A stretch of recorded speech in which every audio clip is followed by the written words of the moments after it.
In the forgotten corners of the American West, where dust settles on broken dreams and hope feels as scarce as rain, sometimes the smallest gesture can change everything. Clara James arrived in Millbrook Valley carrying more than just her late husband's belongings. She carried a child who would never know his father and wounds that hadn't begun to heal. The town welcomed her with the kind of cold politeness that keeps strangers at arm's length, especially when bills remain unpaid. And winter approaches fast. Then came Eli Boone, a cowboy with empty pockets but a heart that recognized suffering. When he saw Clara struggling at Henderson's general store, facing whispered judgments and turned backs, he did something that surprised everyone, including himself. He simply opened his arms and offered what she needed most: human kindness without conditions. But what secret connects Eli to Clara's deceased husband, and how will one embrace transform an entire community? Before we jump back in, tell us where you're tuning in from. And if this story touches you, make sure you're subscribed, because tomorrow I've saved something extra special for you. The morning sun cast long shadows across Millbrook Valley, painting the weathered buildings in shades of amber and dust. Clara James sat on the narrow porch of Mrs. Whitmore's boarding house, her hand resting protectively over the gentle curve of her belly. 6 months along now, and the baby seemed to grow stronger each day, as if drawing determination from her own stubborn will to survive. She'd been in this God-forsaken town for 3 weeks, and each day felt like a small eternity. Thomas would have laughed at her dramatic thoughts. He always said she had a poet's heart trapped in a practical woman's body. But Thomas wasn't here to laugh anymore, wasn't here to wrap his arms around her when the loneliness felt too heavy to bear. The leather satchel beside her held everything that remained of their life together: a few photographs, his watch, some letters, and the worn journal he'd carried everywhere. She'd found it tucked beneath their mattress after the funeral, filled with his careful handwriting about places she'd never heard him mention. Millbrook Valley appeared on nearly every page, along with names that meant nothing to her then, but were becoming painfully familiar now. "Thomas James," she whispered to the empty street. "What were you planning that you never told me about?" The town stretched before her like a study in faded dreams. Main Street ran straight as an arrow through the heart of Millbrook Valley, flanked by buildings that had seen better decades. Henderson's general store dominated the corner, its paint peeling like old skin, while Doc Williams's practice occupied the upper floor of what had once been the town's only hotel. The Millbrook Church stood at the far end, its white steeple rising defiantly against the endless sky. Though even from this distance, Clara could see the boards that had been nailed over several windows. This was where Thomas had wanted to bring her. This was the place he'd described in letters to friends as a community worth investing in. Looking at it now, Clara wondered what he'd seen that escaped her entirely. The boarding house door creaked open behind her, and Mrs. Whitmore emerged, with a cup of coffee that smelled like bitter hope. The older woman moved with the careful precision of someone who'd learned to make every gesture count, every expense justify itself. "Morning, dear," Mrs. Whitmore said, settling the cup beside Clara's elbow. "Sleep any better?" "Some," Clara lied, because the truth that she'd spent most of the night reading Thomas's journal by candlelight would only invite questions she wasn't ready to answer. The journal revealed a side of her husband she'd never known, a man who'd corresponded with half the residents of Millbrook Valley, who'd made promises about investments and improvements, who'd written about a young cowboy with more heart than sense, who reminded him of himself at that age. "Mrs. Henderson mentioned you might be looking for work," Mrs. Whitmore continued, her voice carefully neutral. "Though I suppose in your condition—" Clara heard the unspoken concern. A pregnant widow with no family, no money, and no prospects wasn't exactly the ideal boarder. She'd stretched her small savings to cover 2 weeks' rent, but Mrs. Whitmore's kindness had limits, and those limits were approaching fast. "I can work," Clara said firmly. "I need to work." Mrs. Whitmore nodded, but her expression remained doubtful. In a town where everyone knew everyone else's business, a stranger's desperation was both pitied and feared. Clara had learned this lesson quickly at Henderson's general store, where her attempts to purchase necessities on credit had been met with polite but firm refusal, at least until that cowboy, Eli, had stepped forward. The memory of his embrace still caught her off guard. Not because it had been inappropriate, quite the opposite. There had been nothing presumptuous about the gesture, nothing that demanded anything in return. It had simply been human kindness offered freely, the way Thomas might have done for a stranger in need. "Tell me about Eli Boone," Clara said, surprising herself with the directness of the question. Mrs. Whitmore's eyebrows rose slightly. "Eli? Well, he's a good boy, I suppose. Been having a hard time since his family lost their ranch. Buck Morrison bought up their debt and foreclosed about 2 years back. Eli's been working odd jobs ever since, staying in that little cabin out behind the Hendersons' place. Buck Morrison owns about half the county now," Mrs. Whitmore said, and something in her tone suggested this wasn't entirely viewed as a positive development. "Smart businessman, from what folks say. Bought up a lot of properties during the drought years when families couldn't make their payments." Clara filed this information away. Thomas's journal had mentioned Morrison several times, usually in contexts that suggested her husband hadn't thought much of the man's business practices and Eli's family. His father was a good man. Built that ranch from nothing, but the drought hit them hard. 3 years of failed crops. Then Eli's mother took sick and the medical bills. Mrs. Whitmore shook her head. "Sometimes life just piles up on folks faster than they can dig out." The parallel to her own situation wasn't lost on Clara. She thought about Thomas's sudden death. A heart attack at 32, leaving her with funeral expenses, unpaid medical bills, and a landlord who'd made it clear that sympathy didn't extend to rent forgiveness. "He seems kind," Clara said quietly. "Eli, oh, he is. Too kind for his own good, some might say. Always helping folks even when he can barely help himself. Just last month he spent 3 days fixing old Widow Patterson's roof. Wouldn't take a penny for the work."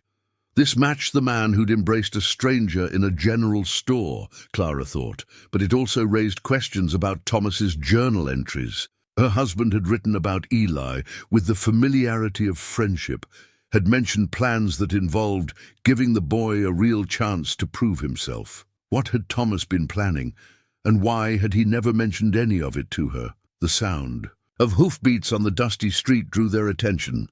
Eli Boone rode into view on a chestnut mare that looked as weathered and resilient as her rider. Even from a distance, Clara could see the careful way he sat in the saddle, the gentle hands on the reins that spoke of years spent understanding horses as much as commanding them. He pulled up in front of Henderson's store and dismounted with fluid grace, then spent a moment speaking softly to his horse while stroking her neck. The tenderness of the gesture touched something in Clara's chest, a recognition of kindness that extended to all living things. "That's mercy," Mrs. Whitmore said, following Clara's gaze. "The horse, I mean. Eli saved her from the slaughterhouse when Morrison was selling off the livestock from foreclosed properties. Probably cost him his last $20, but he couldn't bear to see her destroyed." The story fit everything Clara was learning about Eli Boone. A man who would spend his last money to save a horse bound for slaughter was also a man who would embrace a pregnant stranger without thought of judgment or reward, as if sensing her. "Attention!"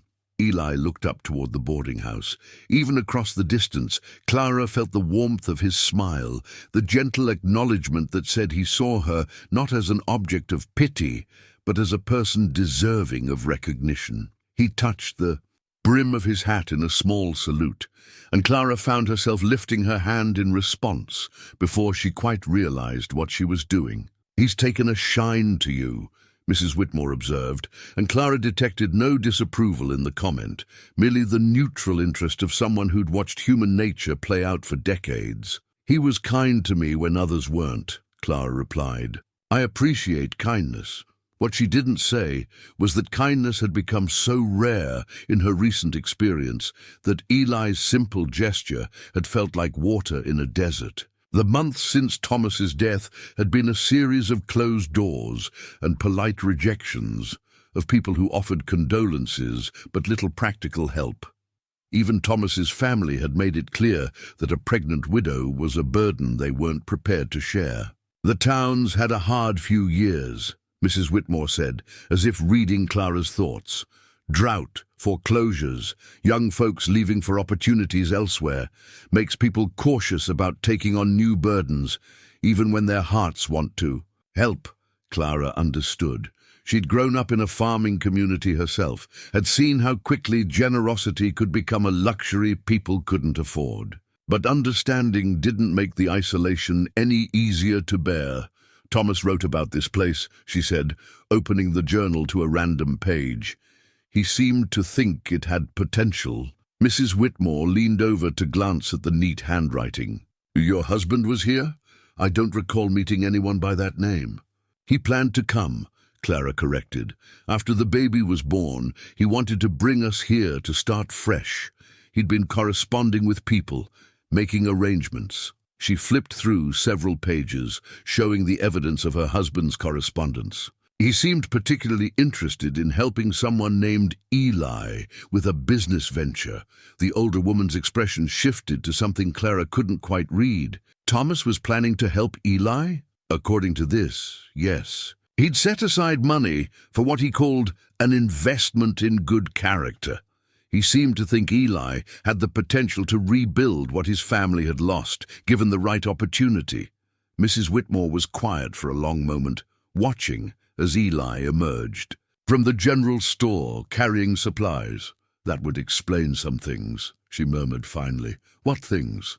Oh, nothing specific, just Eli's been able to help more folks than you'd expect for someone in his position. Anonymous gifts, showing up when families are struggling, that sort of thing. We all figured he had some benefactor, but nobody knew who. Clara felt pieces of a puzzle clicking into place. Thomas's journal contained detailed notes about the financial struggles of various Millbrook Valley residents, along with his thoughts about how strategic assistance might help stabilize the community. Had he been secretly funding Eli's charitable efforts?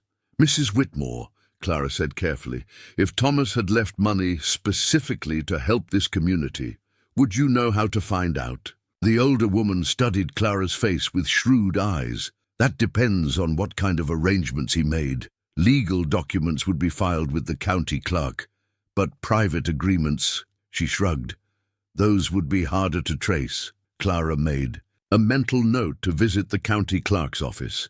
If Thomas had left legal documents, she needed to know about them. But first, she needed to understand more about the community he'd wanted to help and the man he'd chosen as his instrument for that help. As if summoned by her thoughts, Eli appeared at the boarding house gate. He held his hat in his hands and approached with the careful courtesy of a man who understood that pregnant widows might have particular sensitivities about unexpected visitors. "Ma'am," he said, nodding to Mrs. Whitmore before focusing on Clara. "I hope you don't mind me calling, but I wanted to check that you were settling in all right." The simple question, asked with genuine concern, made Clara's throat tighten unexpectedly. When was the last time someone had asked about her welfare without an agenda behind the inquiry? "I'm managing," she said, which was both true and completely inadequate to describe her situation. "I know it can't be easy coming to a new place in your condition," Eli continued. "If there's anything you need, help with errands, someone to escort you places, I hope you'll ask." Mrs. Whitmore made a small sound that might have been approval. "Eli, you should know that Mrs. James here might be looking for some kind of work. Something suitable, of course." Clara shot the older woman a grateful look. Having an advocate, even a subtle one, felt like an unexpected gift. "What kind of work were you thinking?" Eli asked, his tone suggesting the question was practical rather than skeptical. "I can keep books, write letters, organize records," Clara said. "I help Thomas with his business correspondence, and I've always been good with figures." Eli nodded thoughtfully. Doc Williams has been complaining about his patient records being in chaos, and I know Martha Henderson could use help organizing inventory at the store. Neither job would pay much, but they might be a start. The offer was made without fanfare, simply one person trying to help another find a foothold. Clara felt that tightness in her throat again, the emotion that came from encountering unexpected decency. "I'd appreciate any introduction you could provide," she said. "Consider it done." Eli settled his hat back on his head. "Would tomorrow morning be convenient? I could walk you over to both places, make the introductions proper." Clara nodded, not trusting her voice to remain steady. Such a small thing, really, offering to make introductions, but it felt enormous to someone who'd been facing the world alone for months. After Eli left, Mrs. Whitmore poured herself a cup of coffee and settled into the chair beside Clara's. "That's a good man," she said simply. "He seems to be. Lost a lot, but it hasn't made him bitter. That's rarer than you might think." Clara thought about Thomas's journal, about her husband's assessment of Eli's character and potential. Thomas had been a good judge of people. It was one of the qualities that had made him successful in business before his heart failed him. If he'd seen something special in Eli Boone, Clara was inclined to trust that judgment. "Mrs. Whitmore," she said, "if I wanted to understand more about this community, its history, its challenges, the people who've shaped it, where would you suggest I start?" The older woman smiled, the first genuinely warm expression Clara had seen from her. "Why, right here on this porch, dear. Pour yourself some more coffee and ask me whatever you want to know. I've been watching this town change for 40 years. I've got stories enough to last until winter." And so Clara settled back in her chair, Thomas's journal in her lap, and began to learn about the place her husband had wanted to call home. As Mrs. Whitmore talked about droughts and boom years, about families who'd thrived and others who'd been broken by circumstance, Clara began to see the threads that connected past to present, loss to hope, and strangers to the possibility of belonging. The sun climbed higher, warming the porch and casting new shadows across the dusty street. Somewhere in the distance, she could hear the sound of hammering, probably Eli, helping someone repair what time and weather had damaged. The baby stirred in her womb, a gentle reminder that the future was coming whether she felt ready or not. For the first time since arriving in Millbrook Valley, Clara allowed herself to imagine that Thomas might have been right about this place. Perhaps it did have potential. Perhaps she did too. The envelope arrived on a Tuesday morning, slipped under Clara's door while she was having breakfast with Mrs. Whitmore. The official letterhead of Morrison Holdings made her stomach clench even before she read the contents. When she did, the words seemed to swim before her eyes. "Notice of unpaid obligations, immediate settlement required, vacation of premises." "What is it, dear?" Mrs. Whitmore asked, setting down her coffee cup as Clara's face went pale. Clara handed over the letter with trembling fingers. Her late husband's debts, it seemed, had followed her even here. Someone had been thorough in tracking down every outstanding obligation, every unpaid bill, and consolidating them under Morrison Holdings. The amount demanded was staggering. More money than she could earn in 5 years, even if she found steady work. "This can't be legal," Mrs. Whitmore said after reading the document twice. "They can't just buy up debt and demand immediate payment like this." But even as she spoke, both women knew that in times of economic hardship, legal and moral didn't always align. Clara had seen it happen to other families in her previous town, creditors who sold debt to collection companies, who in turn used every legal mechanism available to extract payment from desperate people. "I need to speak with someone who understands these things," Clara said, her voice steadier than she felt. "Is there a lawyer in town?" "The nearest one is in Thornfield, about a day's ride. But Doc Williams studied law before he took up medicine. He might be able to help." Clara was already reaching for her shawl. The baby seemed to sense her distress, moving restlessly as if responding to her elevated heartbeat. She pressed a hand to her belly, trying to project calm she didn't feel, The walk to Doc Williams's office felt longer than usual, though that might have been because every step took her further into uncertainty.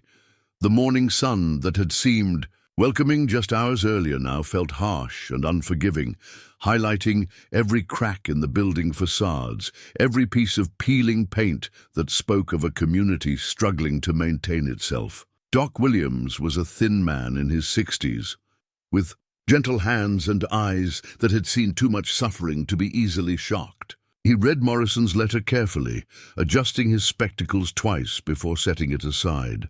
"I'm afraid it's legal, Mrs. James," he said quietly. "Morally questionable, perhaps, but legal. Morrison Holdings has been buying up distressed debt throughout the county. They usually offer pennies on the dollar to original creditors, then pursue full collection from the debtors." "But I don't have this kind of money," Clara said. "No one in my situation could possibly have this kind of money." "That's rather the point, I suspect. When people can't pay, Morrison Holdings typically offers to settle for whatever assets they do have. Property, belongings, sometimes even labor contracts." The implications hit Clara like a physical blow. "They want to force me into some kind of servitude." "It's happened before," Doc Williams admitted, "though usually Morrison focuses on property acquisitions. Widows with small children aren't typically his target demographic." He studied the letter again, frowning. "This seems unusually aggressive, even for him." Clara thought about Thomas's journal, about her husband's unfavorable comments regarding Buck Morrison's business practices. Had Thomas somehow crossed Morrison before his death? Was this persecution rather than simple debt collection? "Doctor, do you know if my husband had any dealings with Morrison Holdings?" "Not that I'm aware of, though Thomas and I weren't close friends.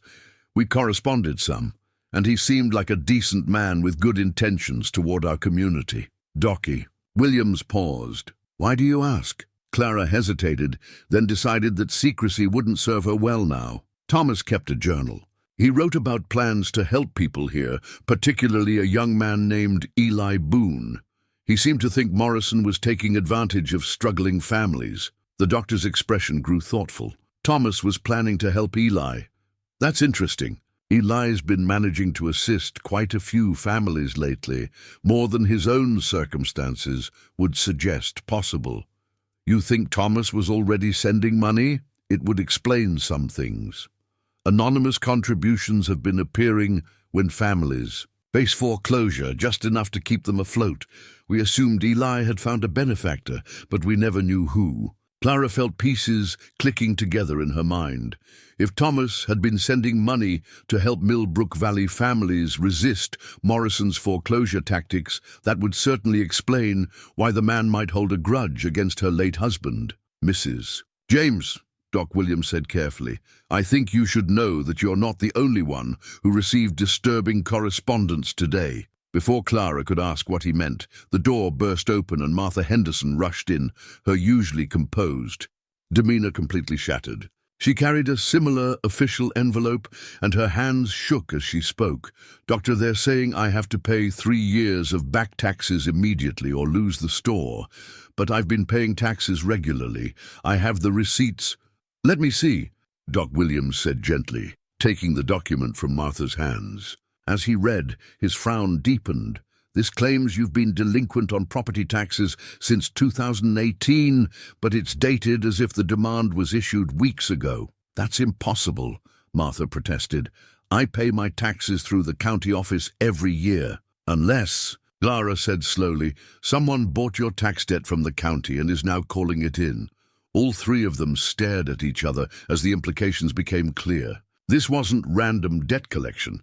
It was a coordinated attack on the community's financial stability. "How many others do you think received similar letters?" Doc Williams asked. "I saw Eli heading toward your office earlier," Martha said. "And Mrs. Patterson was at the post office, looking mighty upset about something." Doc Williams stood, reaching for his coat. "I think we need to gather everyone together. If Morrison is making a play for multiple properties simultaneously, we need to understand the scope of what we're facing." As they prepared to leave, Clara felt a familiar sensation. a tightening across her lower back that made her pause and breathe carefully. The baby wasn't due for months yet, but stress could cause all sorts of complications. Mrs. James. Doc Williams noticed her hesitation immediately. "Are you all right?" "Just the baby responding to my nerves, I think," Clara said, though the second wave of tightness that followed made her less certain. "We should get you back to the boarding house," Martha said firmly. "All this stress can't be good for either of you." But Clara shook her head. "I need to understand what's happening. If Thomas was involved in trying to help this community, then I have a responsibility to see it through." The three of them made their way to the church, which served as the unofficial meeting place for community gatherings. Word had apparently spread quickly because they found a dozen residents already assembled, all clutching similar official envelopes. Eli stood near the front, his expression grim as he spoke quietly with Pastor Samuel. When he saw Clara enter, concern immediately replaced the anger in his eyes. "You got one too?" he asked, moving to her side. Clara nodded, noting how naturally he positioned himself to offer support if she needed it. The small gesture of consideration touched her, especially given that he was clearly dealing with his own crisis. "What are they demanding from you?" she asked. "Back rent on the cabin, plus penalties and interest. More than I could make in 2 years. Eli's jaw tightened. "They claim the Henderson family has been delinquent on their property taxes, and that I'm responsible for past due amounts as their tenant." "But that's not possible," Martha protested from across the room. "Our taxes are current." Pastor Samuel called for quiet, his voice carrying the authority of someone accustomed to addressing congregations during times of crisis. "Friends, it appears we're all facing similar demands from Morrison Holdings. Before we panic, let's understand exactly what we're dealing with." For the next hour, residents shared the contents of their letters. The pattern became clear. Morrison Holdings had systematically purchased various forms of debt, taxes, mortgages, business loans, even medical bills, and was now demanding immediate full payment from a dozen families simultaneously. "This is coordinated," Eli said, voicing what everyone was thinking. "He's trying to force multiple foreclosures at once." "But why?" asked Mrs. Patterson, the elderly widow who'd been struggling since her husband's death. "What does he gain from destroying the whole community?" Doc Williams had been quiet during most of the discussion, but now he spoke up. "Development," he said simply. "If Morrison can acquire enough contiguous properties, he can tear down the existing structures and build something more profitable. A railroad junction, perhaps, or mining operations." The room fell silent as residents absorbed this possibility. Everything they'd built, every connection that made Millbrook Valley a community rather than just a collection of buildings, could be erased for corporate profit. "What can we do?" Martha asked. "Legally, I mean." "Fight it in court," Doc Williams said, though his tone wasn't encouraging. "But legal battles take time and money, neither of which most of us have in abundance." Clara felt another wave of tightness across her abdomen, stronger this time. She gripped the back of a pew, trying to breathe through the discomfort without drawing attention. Eli noticed anyway. "Clara, what's wrong?" "Nothing serious," she said, though the concerned looks from Doc Williams suggested he wasn't convinced. "Just stress affecting the baby." "You should rest," Eli said firmly. "All of this will still be here to deal with tomorrow." But Clara shook her head. Thomas wanted to help this community. Maybe he left something that could make a difference now. She pulled out his journal, opening it to pages she'd marked earlier. He wrote about legal documents, about ensuring proper protection for the investments. What if he filed something that could challenge Morrison's claims? Doc Williams took the journal, reading carefully. These references to legal protections, they're specific enough to suggest he actually filed documents rather than just thinking about it. "Where would such documents be filed?" Pastor Samuel asked. "County clerk's office in Thornfield, but someone would need to ride there to search the records, and it would take at least 2 days. "I'll go," Eli said immediately. You can't afford to lose 2 days of work, Martha protested. None of us can. Clara made a decision that surprised even herself. I'll go. I'm not earning money anyway, and I have the best chance of recognizing Thomas's legal language. The room erupted in protests. A pregnant woman traveling alone to Thornfield was dangerous under the best of circumstances, and these were far from the best of circumstances. Not alone, Eli said firmly. If you're determined to go, I'm going with you. Another wave of tightness gripped Clara, stronger than before. This time she couldn't hide her discomfort, doubling over slightly as the sensation peaked. Doc Williams was beside her immediately, his professional demeanor replacing his earlier worry. How long between these episodes? He asked quietly. They just started, Clara gasped. It's probably nothing, but the doctor's expression suggested otherwise. I think we need to get you back to bed, Mrs. James.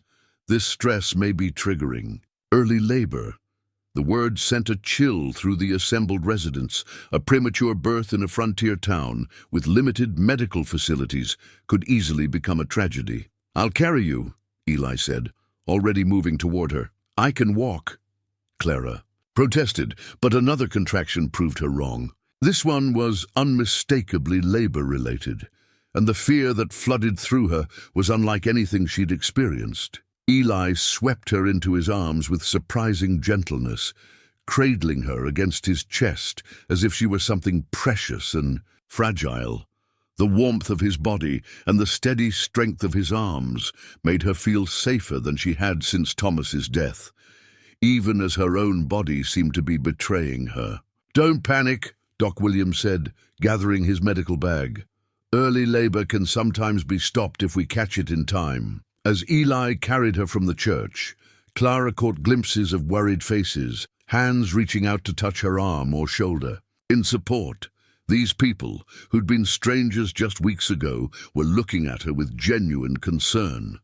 The baby can't come now, she whispered against Eli's shoulder. It's too early. Dr. Williams is the best in the county, Eli said quietly. And you're stronger than you know. Both of you are going to be fine.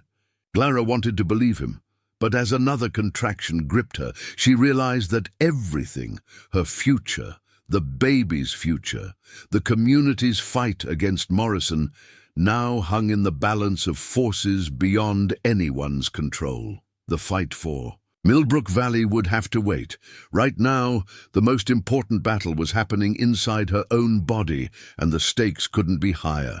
Clara woke to the scent of coffee and the gentle sound of voices drifting through thin walls. For a moment she couldn't remember where she was. The bed felt different, narrower than Mrs. Whitmore's boarding house room, and sunlight fell across her face from the wrong direction. Then memory returned. Eli's small cabin behind the Henderson place, where Doc Williams had insisted she stay after her labor scare had finally subsided. 3 days of bed rest had given her time to think, perhaps too much time. The contractions had stopped, thank God, but the underlying causes, stress, poor nutrition, and bone-deep exhaustion, remained unchanged. Doc Williams had been blunt. Another episode like that could result in losing the baby. You're awake. Eli's voice came from the doorway, soft with relief. He carried a tray with what looked like actual breakfast, rather than the thin gruel she'd been surviving on. Martha brought over some of her good eggs and real butter. Clara struggled to sit up, acutely aware that she was in a man's bed, in a man's cabin, with only a thin nightgown between her and complete impropriety. But Eli's manner was so carefully respectful, his eyes focused on her face rather than anything else, that her embarrassment faded into gratitude. You didn't have to give up your bed, she said for what felt like the 100th time. The floor suits me fine, Eli replied, as he had every time she'd raised this concern. Besides, it's only temporary until Doc Williams clears you to travel. But Clara suspected it might be more than temporary. Mrs. Whitmore had made it clear that a woman who couldn't pay her rent was a luxury the boarding house couldn't afford, medical emergency or not. Clara's small savings had finally run dry, leaving her entirely dependent on the kindness of people who could barely afford kindness themselves. "Any word from Thornfield?" she asked, accepting the tray of food with genuine appreciation. Real eggs, real butter, even a small piece of bacon, luxuries she'd almost forgotten existed. Eli settled into the cabin's single chair, a piece of furniture he'd clearly built himself from salvaged wood. Everything in the small space spoke of a man making do with very little, but making it well.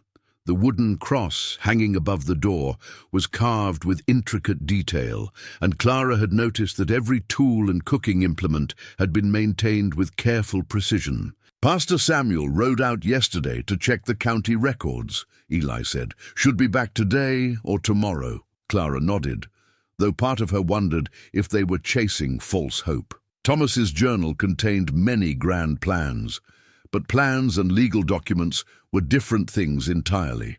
"Eli," she said carefully, "the journal mentions you specifically. Thomas wrote about giving the boy a real chance to prove himself. Did you know my husband?" Something shifted in Eli's expression. Not quite guilt, but a discomfort that suggested there was more to the story than he'd shared. "I met him once," Eli said slowly. "Last spring, when he came through town on business, we talked for maybe an hour. Just talked." Eli was quiet for a long moment, his hands turning his coffee cup in slow circles. "He asked about the ranch, about what happened when we lost it. I told him how Morrison had offered to buy our debt from the bank, how he'd promised we could stay on as tenants if we couldn't make the full payment. But that's not what happened. Morrison kept his word, technically. We could stay on as tenants. But the rent he wanted was more than we'd been paying on the mortgage, and the terms gave him the right to evict us for any reason with 30 days' notice." Eli's voice carried old pain. "Pa tried to make it work for 6 months, but it was impossible. We lost everything anyway, just slower and with more humiliation." Clara could see why Thomas would have been angry about such practices. Her husband had always believed that a man's word should mean something, that business should be conducted with integrity even when the law allowed otherwise. "What did Thomas say when you told him this?" "That Morrison was a vulture who fed on good people's misfortune," Eli said bluntly. "Then he asked if I'd be interested in a business partnership, something that could help the whole community resist that kind of predation." "What kind of partnership?" Eli stood, moving to a small wooden chest in the corner of the cabin. From it he withdrew a hand-carved wooden cross, smaller than the one on the wall, but crafted with the same attention to detail. "Pa made this for me before he died," Eli said, holding the cross carefully. "He was the finest carpenter in 3 counties, but after we lost the ranch, he couldn't find steady work. Morrison made sure other ranchers knew that hiring us would mean trouble with him." Clara studied the cross, noting the intricate scrollwork, the perfect proportions, the way the wood had been finished to bring out its natural grain. "This is beautiful work." Thomas thought so too. He said there was a market for quality, handcrafted items, especially religious pieces. Churches, wealthy families, people who appreciated real craftsmanship. Eli returned the cross to its place in the chest. "He offered to front the money for materials and tools, help me set up a proper workshop, said he'd take a percentage of profits until his investment was repaid. Then it would be mine free and clear. But he died before any of that could happen." "Yes," Eli's voice was quiet. "I kept expecting someone to contact me, maybe his widow or his business partners. But no one ever did, so I figured the offer died with him." Clara felt pieces of understanding click into place. Thomas wasn't just planning to help you, Eli. He was planning to help the whole community through you. "What do you mean?" "Think about it. A successful woodworking business would need employees, would bring money into the community, would give people an alternative to depending on Morrison's goodwill." Clara reached for Thomas's journal, flipping to entries she'd memorized. "Listen to this. He has the skills and character to anchor a real economic revival. With proper backing, his workshop could employ 6 or 8 men, support their families, create a foundation of independence that no single predator could destroy." Eli stared at her. "He really thought that much of me. He thought that much of what you could become, given the chance." Clara closed the journal. And maybe that chance isn't gone. Maybe it just needs to be claimed differently. Before Eli could respond, the sound of approaching horses drew their attention. Through the cabin's single window, they could see Pastor Samuel riding up with another man Clara didn't recognize. Someone whose expensive clothes and well-fed horse marked him as an outsider. "That's not good," Eli muttered, moving toward the door. Clara wrapped a shawl around her shoulders and followed, despite Eli's protests about her need for rest. Something about the stranger's manner, the way he surveyed the cabin and its surroundings with calculating eyes, set her nerves on edge. Pastor Samuel dismounted with the weary movements of a man who'd ridden hard. "Eli, Mrs. James," he said, nodding to each of them. "This is Mr. Franklin from the county clerk's office. He has some information about your husband's legal filings." Franklin was a thin man with prematurely grey hair and the pale complexion of someone who spent his days indoors with ledgers and documents. He studied Clara with the sort of assessment that made her feel like livestock being evaluated for purchase. "Mrs. James," Franklin said, his tone professionally neutral, "I understand you've been inquiring about documents filed by one Thomas James, deceased."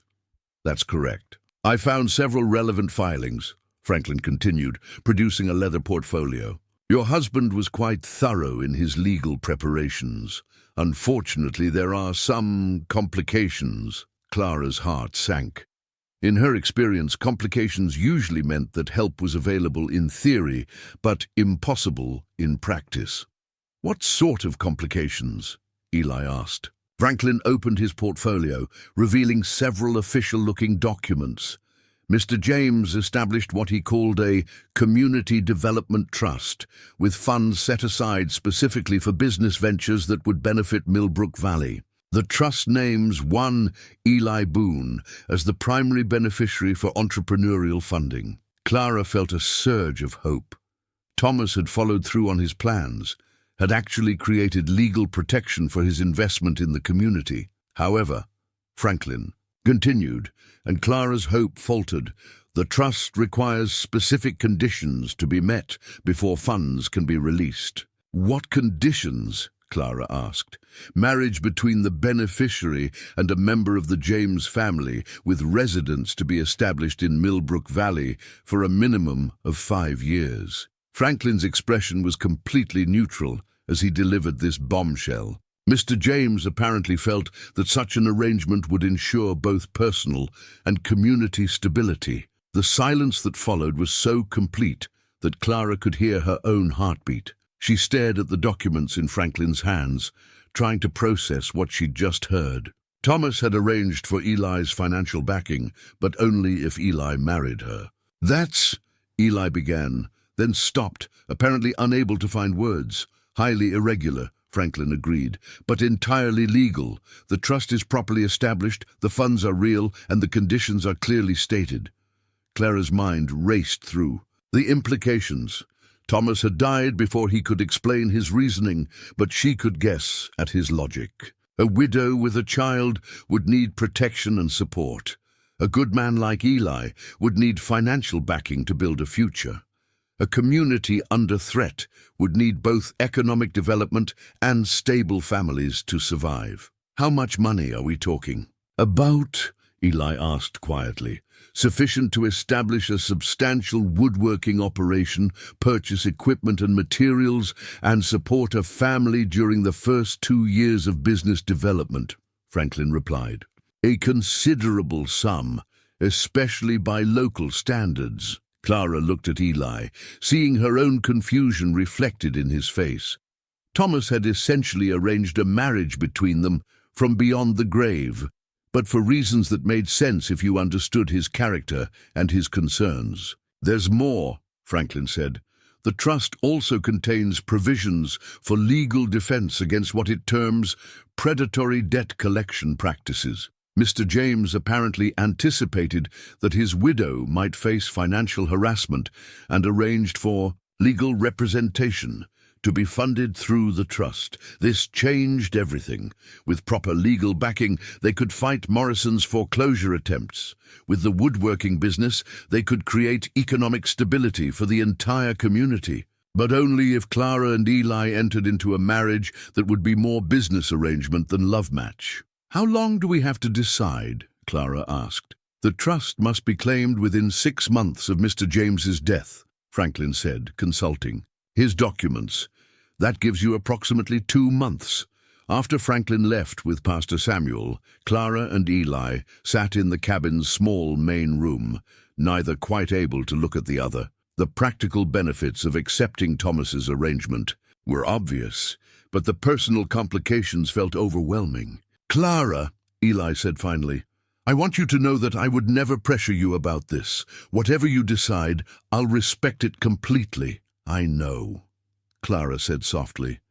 "You're not the kind of man who would take advantage of a woman's desperate circumstances." "But you are in desperate circumstances." Clara couldn't deny this. Without the trust, she faced destitution, possible loss of her baby, and whatever mercy Morrison Holdings might or might not show to a pregnant widow. With the trust, she could secure her child's future, help save the community, and give Eli the chance Thomas had wanted him to have.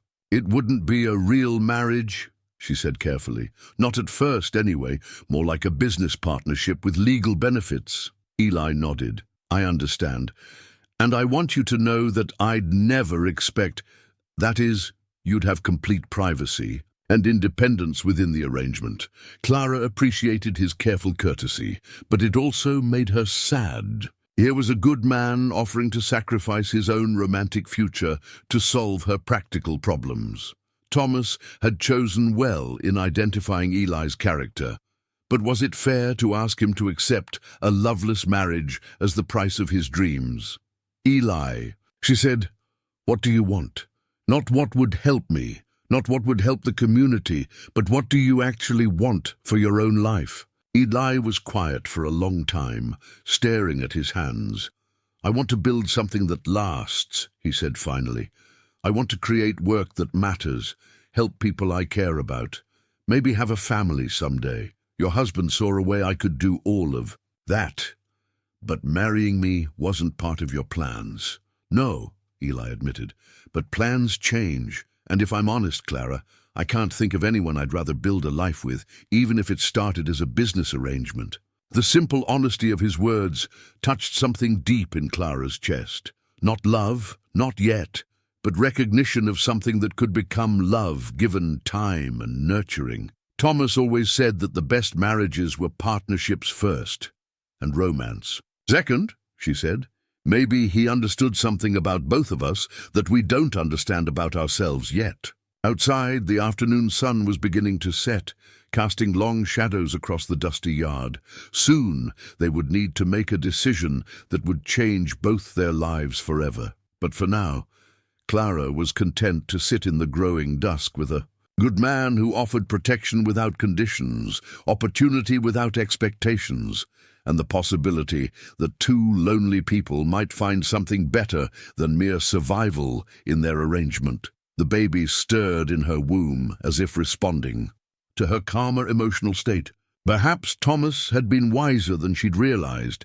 Perhaps some forms of love were built rather than discovered, constructed through daily kindnesses and shared struggles rather than lightning strikes of passion. Time would tell if her husband's final gift to them both would prove to be wisdom or folly. The collection of letters arrived 3 days later, delivered by a nervous postal clerk who seemed eager to complete his business and leave. Clara sat at Eli's small table, spreading the correspondence across its surface, like pieces of a puzzle she was only beginning to understand. Each envelope bore Thomas's careful handwriting, each letter revealing another layer of her husband's. "Secret plans for Millbrook Valley. Dear Pastor Samuel," Clara read aloud, "I hope this letter finds you well and your congregation thriving despite the economic hardships. As we discussed in my previous correspondence, I believe the church bell tower repair project could serve multiple purposes beyond simple restoration." Eli looked up from the leather harness he was mending, his brow furrowed. Church bell tower? Pastor Samuel never mentioned Thomas writing about that. Clara continued reading, her voice growing stronger as she absorbed her husband's vision. The tower repair would provide immediate employment for several local men, but more importantly, it would demonstrate to the community that coordinated effort can accomplish what individual struggle cannot. I have set aside funds specifically for this purpose, to be administered through the trust I am establishing. He was funding community projects, Eli said slowly. Projects designed to bring people together. Clara picked up another letter, this one addressed to Doc Williams. As she read, the scope of Thomas's planning became even clearer. He had offered to fund medical equipment purchases, organize a lending library for the community, and establish what he called a mutual aid society to help families weather temporary financial crises. "Listen to this," Clara said, opening a letter addressed to Martha Henderson. "Your store serves as the community's economic heart, but I worry about your vulnerability to predatory practices. I propose establishing a cooperative buying arrangement that would reduce your costs while providing local families access to goods at fair prices." Eli set down his mending work entirely. "Your husband was planning to transform this entire valley, wasn't he?" It seemed so. Clara reached for a letter that made her heart catch in her throat. One addressed to her, dated just a week before Thomas's death. "My dearest Clara," she read softly, "if you are reading this, then my heart has failed me sooner than we hoped, and you are facing the world alone. I pray you will forgive me for making arrangements without consulting you, but I wanted to ensure your security and happiness, even if I could not be there to provide them personally." Eli stood quietly and moved to the cabin's small stove, busying himself with preparing coffee, while Clara continued reading her husband's final letter to her. "I have met a young man in Millbrook Valley who reminds me of myself at his age, honest, hard-working, and possessed of dreams larger than his current circumstances. Eli Boone has suffered injustices that no good man should endure, but he has not allowed bitterness to corrupt his character. I believe he would be a worthy partner for you, should you choose to accept the arrangement I have made." Clara's voice faltered slightly, but she pressed on. "I know this may seem presumptuous, my love, but I have observed that the best marriages often grow from mutual respect and shared purpose rather than mere passion.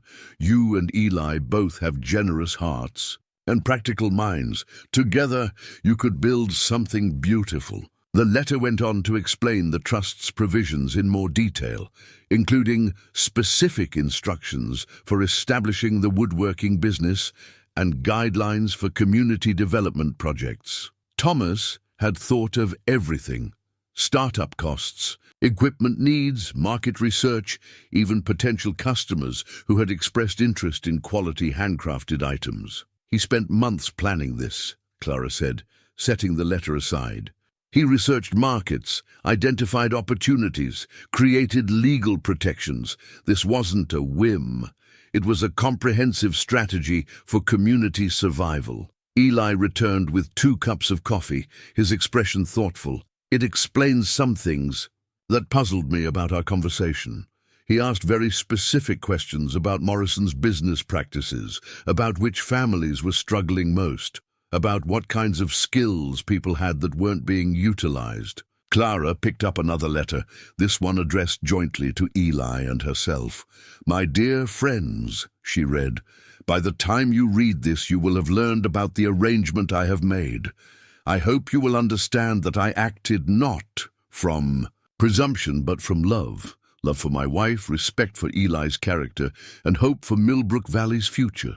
The letter contained detailed business plans, including drawings of workshop layouts, lists of potential employees, and projections for growth over 5 years.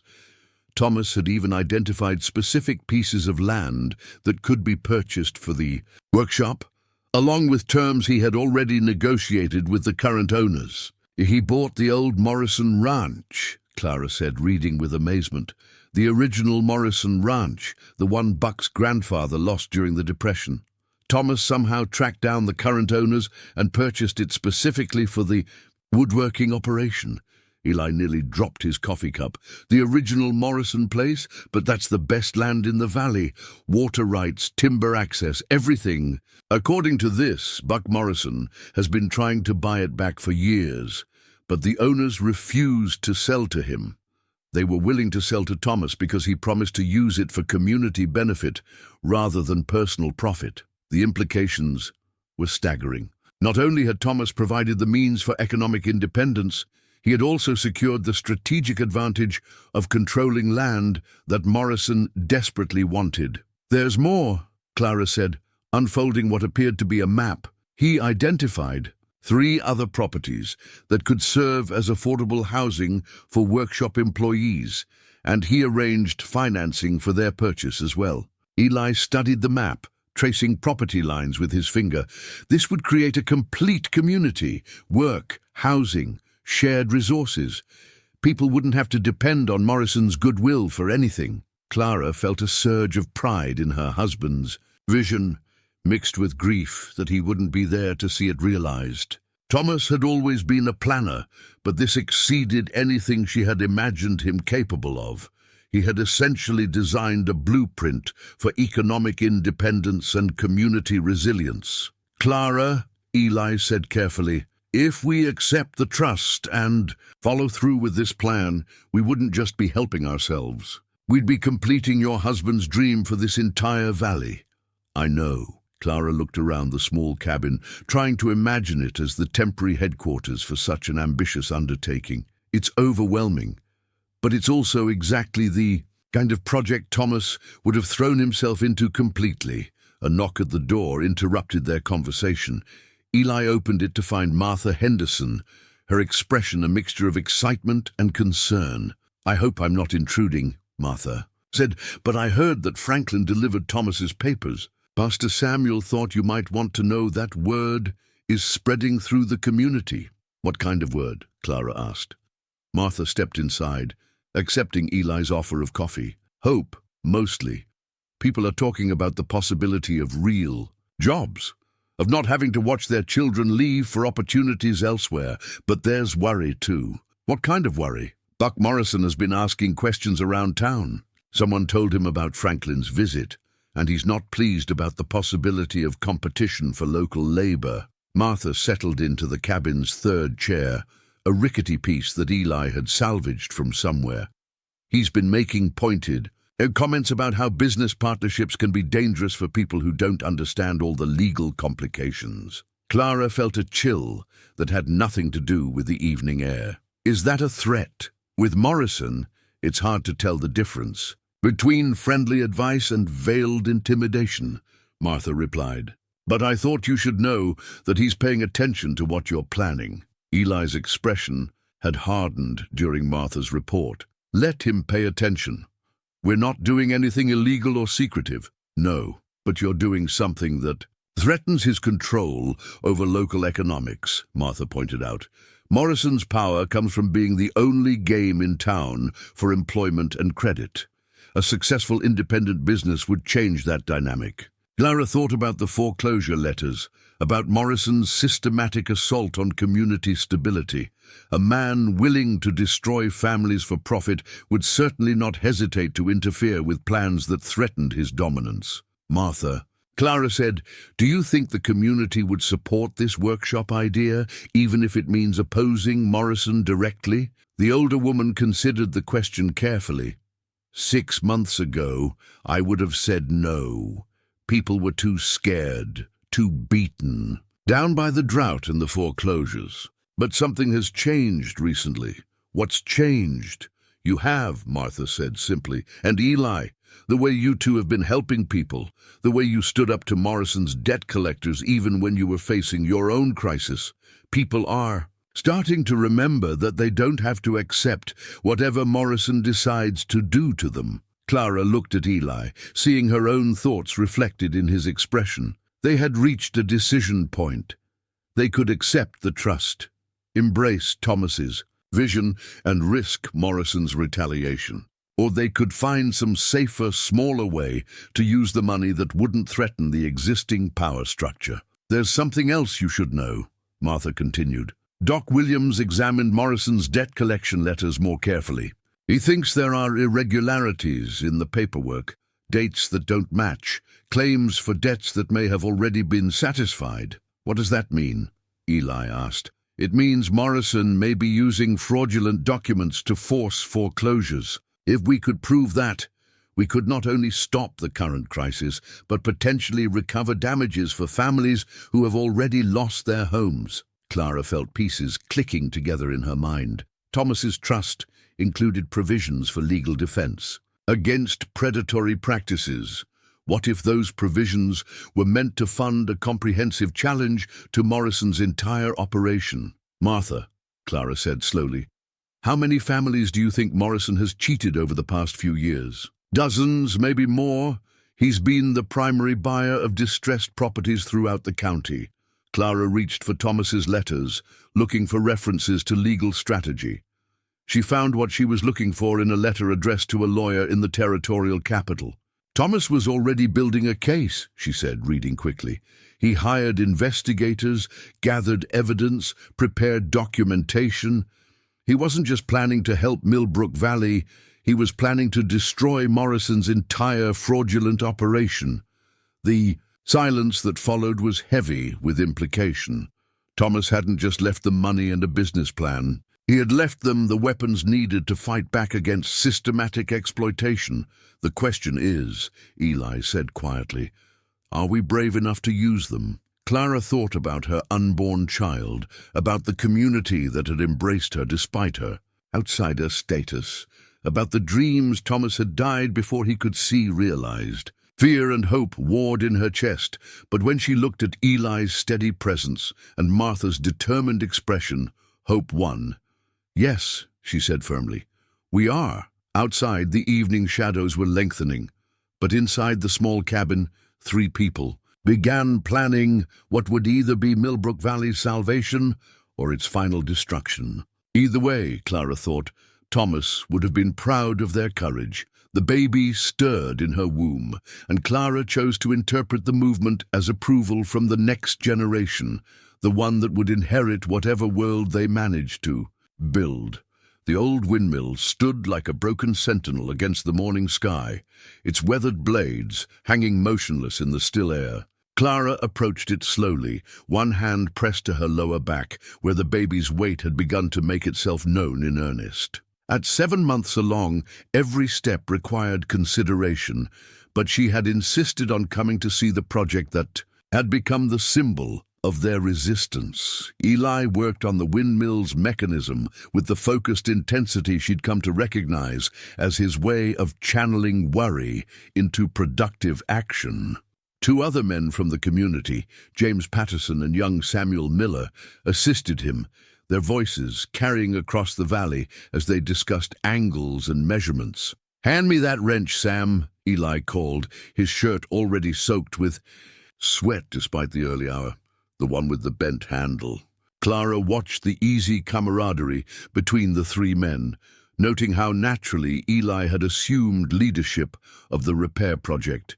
In the 6 weeks since they'd accepted Thomas's trust and announced their engagement, Eli had grown into the role.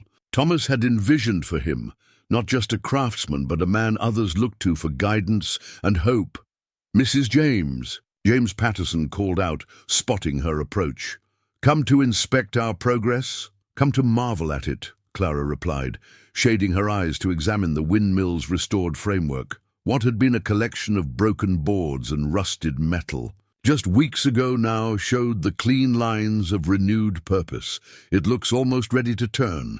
Should be working by week's end," Eli said, climbing down from the platform with the careful movements of a man who understood that a fall could doom more than just himself. "The mechanism was in better shape than we expected once we cleaned out years of accumulated debris." Clara nodded, though her attention was drawn to something else, a rider approaching from the direction of town, moving faster than casual business would require. As the figure drew closer, she recognized Doc Williams, and his urgency made her stomach tighten with concern. "Doctor," Eli called out, noting Clara's change in expression. Doc Williams reined in his horse near the windmill base, his face grim. with news that couldn't wait for social pleasantries. "We have a problem," he said without preamble. "Morrison's filed an injunction to stop the windmill project." The words hit Clara like a physical blow. They had expected interference, but legal action against a simple repair project seemed both petty and ominous. "On what grounds?" Eli asked, his voice tight with controlled anger. "Claims the windmill sits on disputed property, that the original. Land grants are unclear about water rights and mechanical installations." Doc Williams dismounted, pulling a legal document from his saddlebag. "His lawyers are arguing that any improvements to the property should be suspended until ownership questions are resolved." James Patterson spat into the dust. "That windmill's been here since before Morrison was born. My grandfather helped raise it. History and law aren't always the same thing," Doc Williams replied grimly. "Morrison's got lawyers from the territorial capital working on this. They know how to use legal technicalities to delay and obstruct." Clara felt the baby shift restlessly, as if responding to her elevated stress. She pressed both hands to her belly, trying to project calm while her mind raced through the implications. The windmill project had become more than simple repair work. It had become proof that the community could accomplish things together, could create something lasting despite Morrison's opposition. "What does this mean for the workshop project?" she asked. "That's the larger concern," Doc Williams admitted. "If Morrison can successfully challenge property rights here, he might be able to do the same with the ranch property Thomas purchased. The legal principle would be similar." Eli's expression had darkened throughout this explanation. "He's not just trying to stop one project, he's trying to destroy the entire plan before we can get started." "Precisely, and there's more." Doc Williams hesitated, glancing at Clara with obvious reluctance. "Morrison's also questioning the validity of your marriage arrangements, suggesting that the trust requirements might constitute fraud if the marriage isn't genuine." The invasion of their personal privacy sent fury coursing through Clara's veins. Bad enough that Morrison was attacking their community projects, but to suggest that her relationship with Eli was somehow fraudulent crossed a line she hadn't known existed. "What business is it of his whether our marriage is genuine?" she demanded. "Legally, none, unless he can prove the trust was established under false pretenses," Doc Williams replied. "But Morrison doesn't need to prove anything in court if he can create enough doubt to freeze the trust funds while the matter is investigated." Clara understood. Delay and obstruction were Morrison's weapons, and he was wielding them with surgical precision. Even if they ultimately won every legal challenge, the process could take years and cost more money than they had available. "So, what do we do?" Samuel Miller asked. The young man was barely 18, but the windmill project had given him steady work for the first time in his life. The thought of losing that opportunity was written clearly in his expression. "We keep working," Eli said firmly. "Morrison's lawyers can file papers, but until a judge actually orders us to stop, this windmill gets finished." Doc Williams nodded approvingly. "That's the right approach. But you should also know that Pastor Samuel is organizing a community meeting for tomorrow evening. People want to understand what they're facing and decide how to respond collectively." Clara felt a mix of pride and concern at this news. Pride that the community was refusing to be intimidated, concern about what collective resistance might cost them all. "Will you be able to attend?" Doc Williams asked Clara directly. "Your pregnancy shouldn't prevent participation if you're feeling up to it." "I'll be there," Clara said without hesitation. "This community has given me more support than I had any right to expect. The least I can do is stand with them when they need solidarity." After Doc Williams left, the four of them returned to work on the windmill with renewed intensity. If Morrison's lawyers were going to try to stop them, they would finish what they could while they still had the chance. As Clara watched Eli and the others work, she found herself thinking about the symbolism of their project. A windmill was designed to harness natural forces for human benefit, to take something as unpredictable as wind and make it serve practical purposes like pumping water or grinding grain. In many ways, that was exactly what they were trying to do with their community resistance, harness the natural human forces of cooperation and mutual aid to serve the practical purpose of survival. "Clara," Eli called down from the platform, "could you check that gear assembly one more time? I want to make sure the alignment is perfect before we test the rotation." Clara moved carefully to examine the mechanical components, noting how precisely each piece had been restored and fitted. Eli's craftsmanship was evident in every joint and bearing, the work of a man who understood that quality could mean the difference between success and failure, between hope and despair. "It looks perfect," she called back, and meant it. Whatever happened with Morrison's legal challenges, whatever obstacles they would face in the coming months, this windmill would stand as proof that broken things could be made whole again, that communities could accomplish together what individuals could never manage alone. The afternoon sun climbed higher, warming Clara's face as she watched the final adjustments being made to the windmill's mechanism.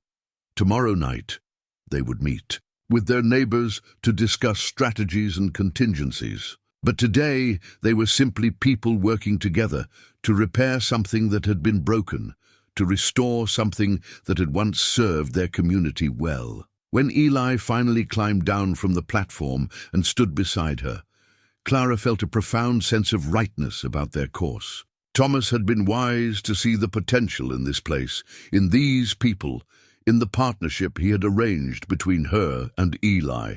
"Ready to test it?" Eli asked, his hand resting on the brake mechanism. Clara nodded, and Eli released the brake. For a moment, nothing happened. Then a slight breeze caught the blades, and slowly, majestically, the windmill began to turn. The creak of wood and metal was like music to Clara's ears, the sound of restoration, of renewal, of hope made tangible. As the blades gained momentum, Clara felt the baby stir more vigorously than usual, as if responding to the rhythm of the turning windmill. She chose to interpret the movement as approval, as the next generation's endorsement of their efforts to build something lasting. James Patterson let out a whoop of joy, and young Samuel Miller grinned so widely Clara thought his face might split. Even Eli, usually reserved in his celebrations, allowed himself a moment of pure satisfaction as he watched the windmill's blades cut through the afternoon air. "Your husband would be proud," Eli said quietly. Meant for Clara's ears alone. "He would be," Clara agreed, "but I think he'd be even more proud of what you've become." As the windmill continued its steady rotation, pumping water from the valley's underground sources for the first time in years, Clara felt a deep sense of completion. Not an ending, but a beginning. The first chapter in a story of restoration that would either transform Millbrook Valley or see it destroyed in the attempt. Either way, they would face the future together, with the sound of turning blades as their anthem and the promise of flowing water as their reward for refusing to accept defeat. Clara found the photograph by accident, tucked between the pages of one of Thomas's books about carpentry techniques. The image was small, obviously taken with a personal camera rather than by a professional, but it stopped her heart nonetheless. Two young men stood beside a half-built fence, their arms around each other's shoulders in the easy camaraderie of close friends. She recognized Eli immediately, despite his younger face and broader smile. The other man took her breath away. It was Thomas, looking more relaxed and genuinely happy than she had ever seen him.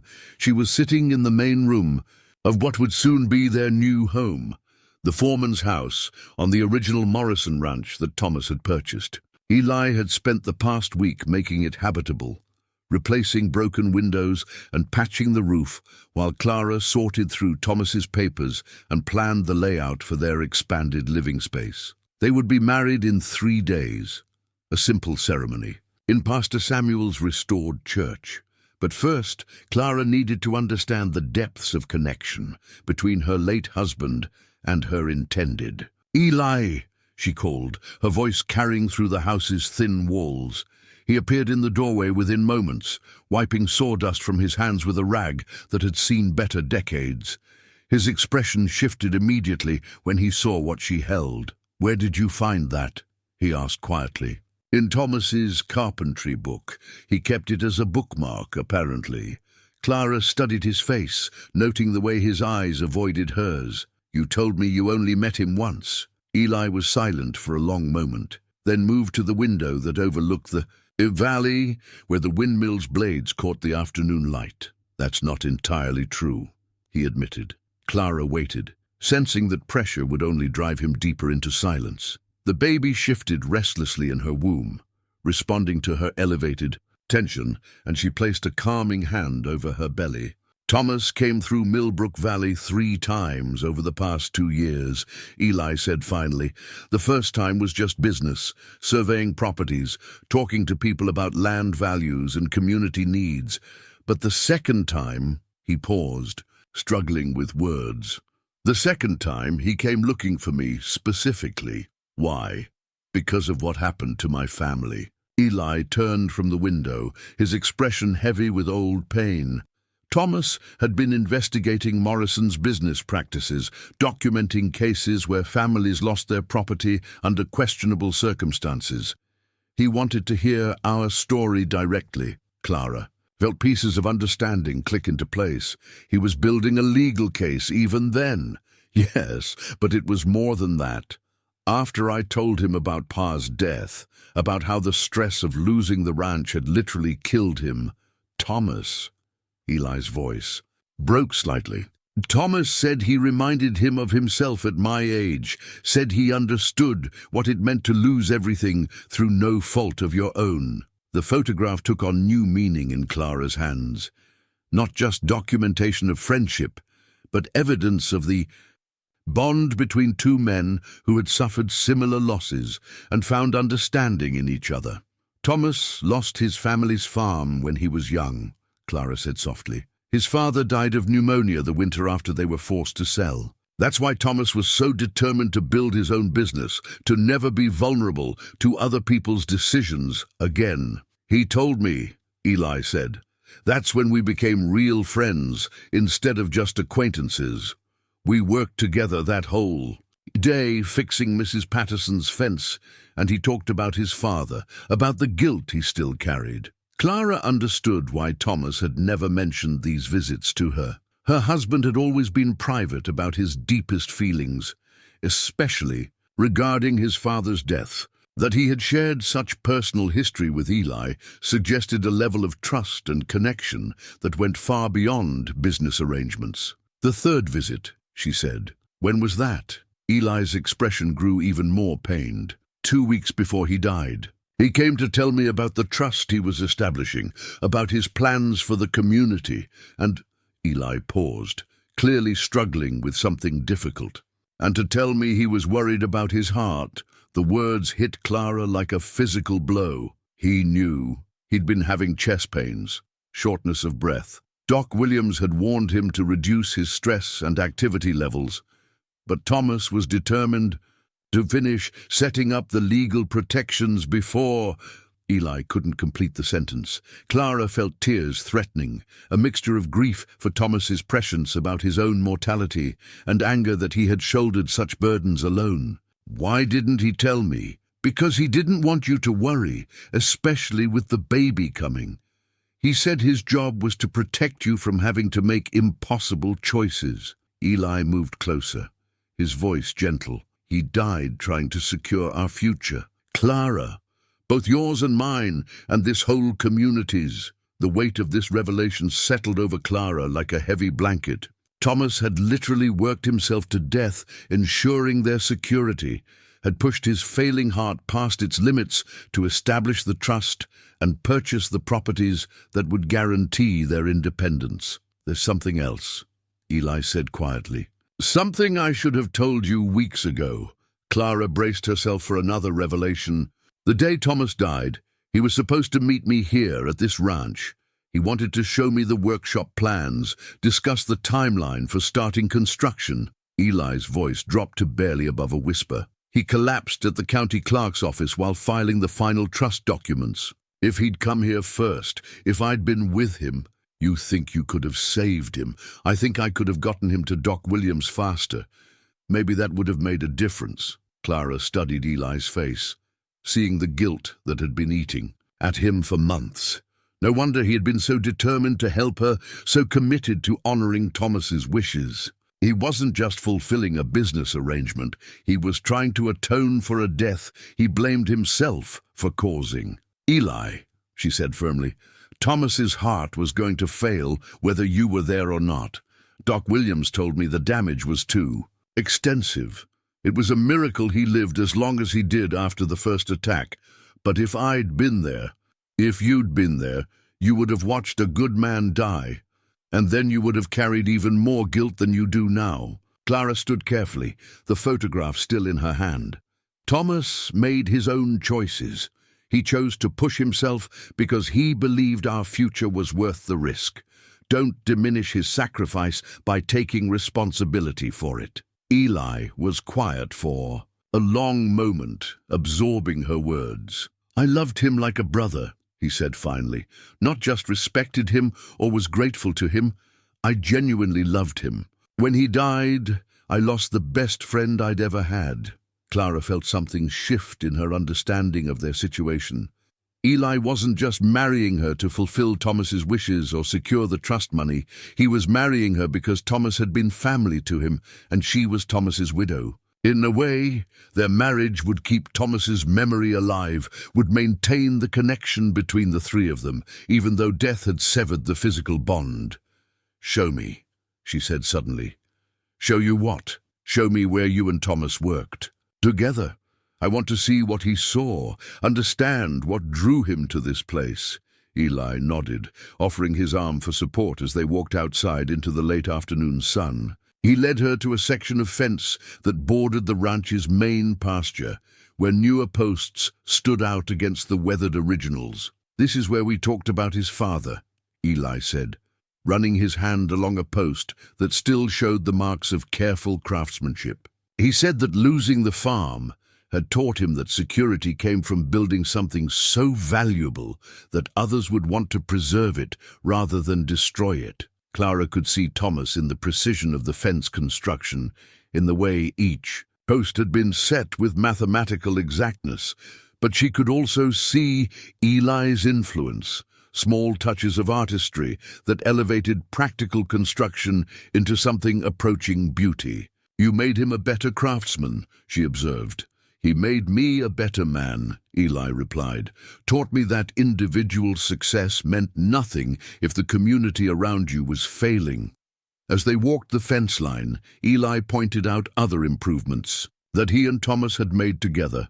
A strengthened gate here, a drainage solution there, small modifications that spoke of two minds working in harmony toward common goals. He planned to build the workshop right there, Eli said, pointing to a level area near the ranch's main buildings. Close enough to the house for supervision, far enough away to contain the noise and dust. Clara could envision it. A busy workshop, with multiple craftsmen, the sound of saws and hammers, the smell of fresh wood and honest sweat. Thomas's dream, made tangible through Eli's skills and the community's labor. We'll build it exactly as he planned, she said, even knowing that Morrison will fight us every step of the way, especially knowing that. Clara touched the photograph. In her pocket, feeling its edges through the fabric. Thomas died trying to give us independence. The least we can do is live independently. As they walked back toward the house, Clara felt the baby respond to her calmer, emotional state, settling into the steady rhythm that meant contentment. Perhaps the child could sense that the adults in its life had finally achieved honest understanding of their situation and their feelings. Clara, Eli said as they reached the porch, I want you to know that marrying you isn't just about honoring Thomas's wishes or accessing the trust money. She waited for him to continue. I've come to care for you deeply, not as Thomas's widow, but as yourself. You're brave and intelligent and kind, and I would be proud to be your husband for real, not just on paper. The simple honesty of his declaration touched something deep in Clara's chest. Not love, not yet, but recognition of love's possibility, built on foundations of mutual respect and shared purpose. "I care for you too," she said quietly, "more than I expected to when this arrangement began." As the sun set over Millbrook Valley, casting long shadows across the land that Thomas had died to secure for them, Clara allowed herself to imagine a future that was more than mere survival, a future where the workshop prospered, where the community thrived, where she and Eli found genuine happiness together. The photograph in her pocket seemed to pulse with approval, as if Thomas himself was blessing the path they had chosen. In 3 days, she would become Mrs. Eli Boone, not because circumstances had forced the choice, but because she genuinely believed that Thomas had been right about both of them. They were better together than apart, stronger as partners than as individuals, and capable of building something that would honor Thomas's memory while creating their own legacy. The baby stirred one more time, and Clara chose to interpret the movement as agreement from the next generation, the one that would inherit the world they were working so hard to build. The church cleaning had been Clara's idea, a way to occupy her restless energy in the final days before the wedding, while Eli finished the last preparations at the ranch house. Pastor Samuel had been grateful for the help, especially since the building had suffered from months of deferred maintenance during the community's financial struggles. Clara worked carefully, her 8-month pregnancy making every movement deliberate and measured. She had insisted on participating despite Eli's protests, partly because she needed the activity and partly because she felt a deep connection to the building where she would soon pledge her life to a man she was learning to love. It was while cleaning behind the altar that her cloth caught on something unusual, a loose board in the wall that shifted when touched. Pastor Samuel was outside tending to the churchyard, so Clara examined the anomaly alone, her curiosity overcoming her usual caution. The board came away easily, revealing a hidden cavity that had been carefully constructed to remain invisible unless someone knew exactly where to look. Inside, wrapped in oiled cloth, was a leather document case that looked both old and important. Clara's hands trembled as she extracted the case and opened it carefully. Inside were several documents bearing official seals and signatures, but it was the topmost paper that made her heart race. In ornate script across the top she read, "Original land grant and water rights deed for the township of Millbrook Valley dated 1847. She sank into the nearest pew, the document case in her lap, as the implications of her discovery began to unfold. This wasn't just any historical document. It was the founding deed for the entire valley, predating Buck Morrison's family's arrival by decades. As Clara read through the carefully preserved papers, a story emerged that turned everything she thought she knew about Millbrook Valley upside down. The original land grant had been issued to one Samuel Millbrook, a circuit preacher who had established the settlement as a religious community dedicated to mutual aid and collective prosperity. The deed specifically granted water rights, mineral rights, and timber rights to the church in perpetuity, to be administered for the benefit of the entire community. More shocking still was a codicil dated 1849, signed by Samuel Millbrook just before his death, which transferred all of the original grant rights to the Millbrook Valley Church, with the stipulation that the church could never sell or transfer these rights to any individual or corporation. The land could be used by community members through lease arrangements, but ultimate ownership would always remain with the church as a representative of the collective good. Clara's mind raced through the legal implications. If these documents were authentic, and the official seals and aging suggested they were, then Buck Morrison's entire empire in the valley was built on illegitimate claims. Every foreclosure, every property acquisition, every assertion of development rights was legally meaningless because Morrison had never actually owned the underlying land. Mrs. James, Pastor Samuel's voice came from the church entrance. "Is everything all right?" Clara looked up to find the elderly pastor approaching with concern written across his features. She held up the document case, her voice shaking with excitement and disbelief. "Pastor Samuel, did you know there was a hiding place behind the altar?" "A hiding place?" He moved closer, adjusting his spectacles to see what she held. "I've been ministering in this church for 15 years, and I've never noticed anything unusual about that wall." "Look at this," Clara said, holding out the original deed. "This church owns the entire valley. It always has." Pastor Samuel took the document with reverent care, his eyes widening as he read. "This can't be real," he murmured. "If the church owned all this land, surely someone would have known, would have mentioned it. Unless someone deliberately hid." "That knowledge," Clara said, her excitement growing as she understood the full scope of what she'd discovered. "Think about it. If Morrison's grandfather knew about these documents when he first arrived, he would have had every incentive to make sure they disappeared." Pastor Samuel continued reading, his expression shifting from disbelief to amazement, to something approaching awe. "According to this, the church has the right to grant land use to community members, collect rents for community benefit, and most importantly, the absolute right to refuse any sale or transfer to outside parties." Clara thought about Morrison's recent aggressive tactics, his seemingly desperate attempts to acquire more properties and consolidate his control. What if Morrison knows these documents exist? What if that's why he's been so determined to destroy the community, because he knows his entire operation is illegal?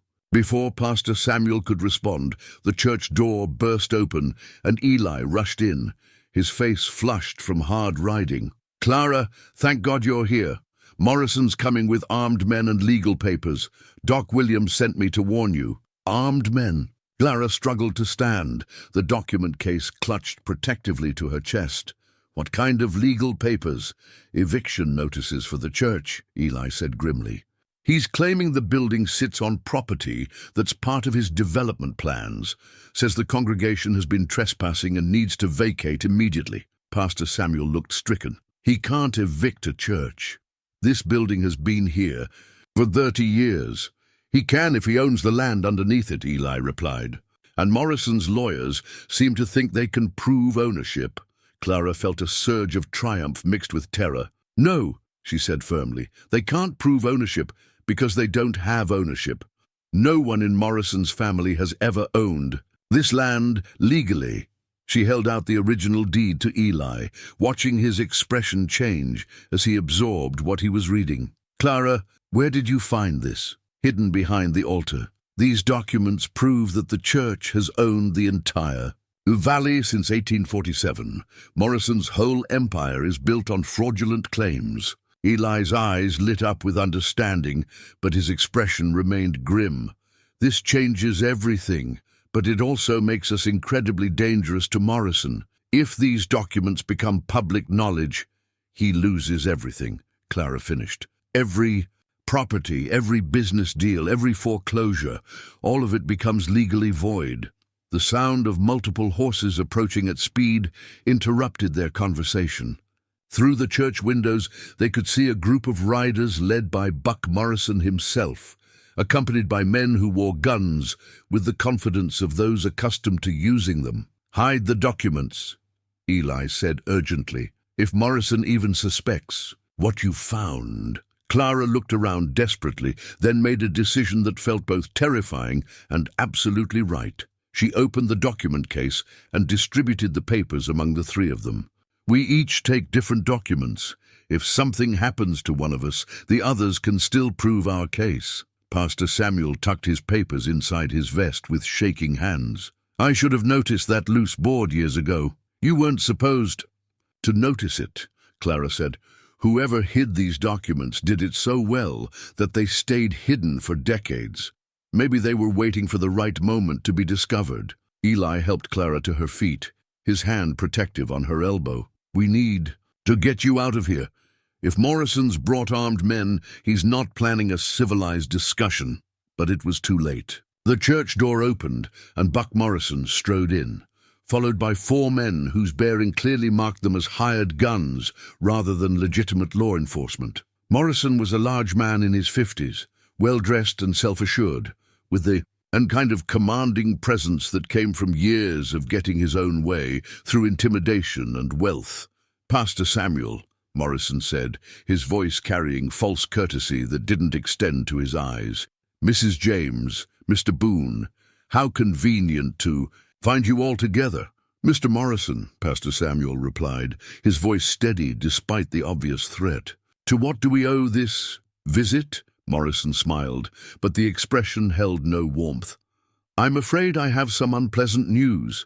Recent examination of county records has revealed that this church was built on land that my family has owned since the 1850s. You've all been trespassing, and I'm here to resolve the matter." Clara felt the documents hidden in her bodice like a burning secret. Morrison's claim was not just wrong, it was the exact opposite of the truth. His family had been the trespassers for 3 generations. "That seems unlikely," Eli said carefully. "This church predates your family's arrival in the valley." "Buildings can be moved," Morrison replied. "Property ownership is determined by legal documents, not sentimental attachment to structures." One of Morrison's men stepped forward, hand resting on his gun. The threat was subtle but unmistakable. "What exactly are you proposing?" Pastor Samuel asked. "The church congregation has 48 hours to vacate these premises," Morrison said. "After that, any remaining structures will be demolished to make way for legitimate development." Clara felt rage building in her chest, made more intense by her protective instincts toward her unborn child. "You can't just destroy a church," she said. Morrison's attention focused on her with predatory intensity. "Mrs. James, isn't it? Thomas, James's widow. I understand you've been spreading stories about legal documents and hidden trusts." The way he said it made Clara's blood run cold. Morrison knew more about their situation than he should, which meant he had been investigating them specifically. "I don't know what you mean," Clara said as steadily as she could manage. "Of course you don't," Morrison replied, his tone suggesting he didn't believe her for a moment. "But just to avoid any future misunderstandings, I want to make something very clear. Sometimes widows in difficult circumstances are tempted to create documentation that might seem to support their financial claims. Such actions would be considered fraud, with serious legal consequences." The threat was crystal clear. Morrison suspected they had found something that challenged his authority, and he was warning them against using it. "Mr. Morrison," Pastor Samuel said with quiet dignity, "are you suggesting that Mrs. James would forge documents?" "I'm suggesting that desperate people sometimes make poor decisions," Morrison replied. "Decisions that could result in criminal charges, prison sentences, and children being born in very unfortunate circumstances." Clara felt the baby respond to her stress with agitated movements, as if the child could sense the danger surrounding them. Eli moved closer to her, his presence protective, but not provocative. "We understand your position," Eli said carefully. "But surely there's room for negotiation.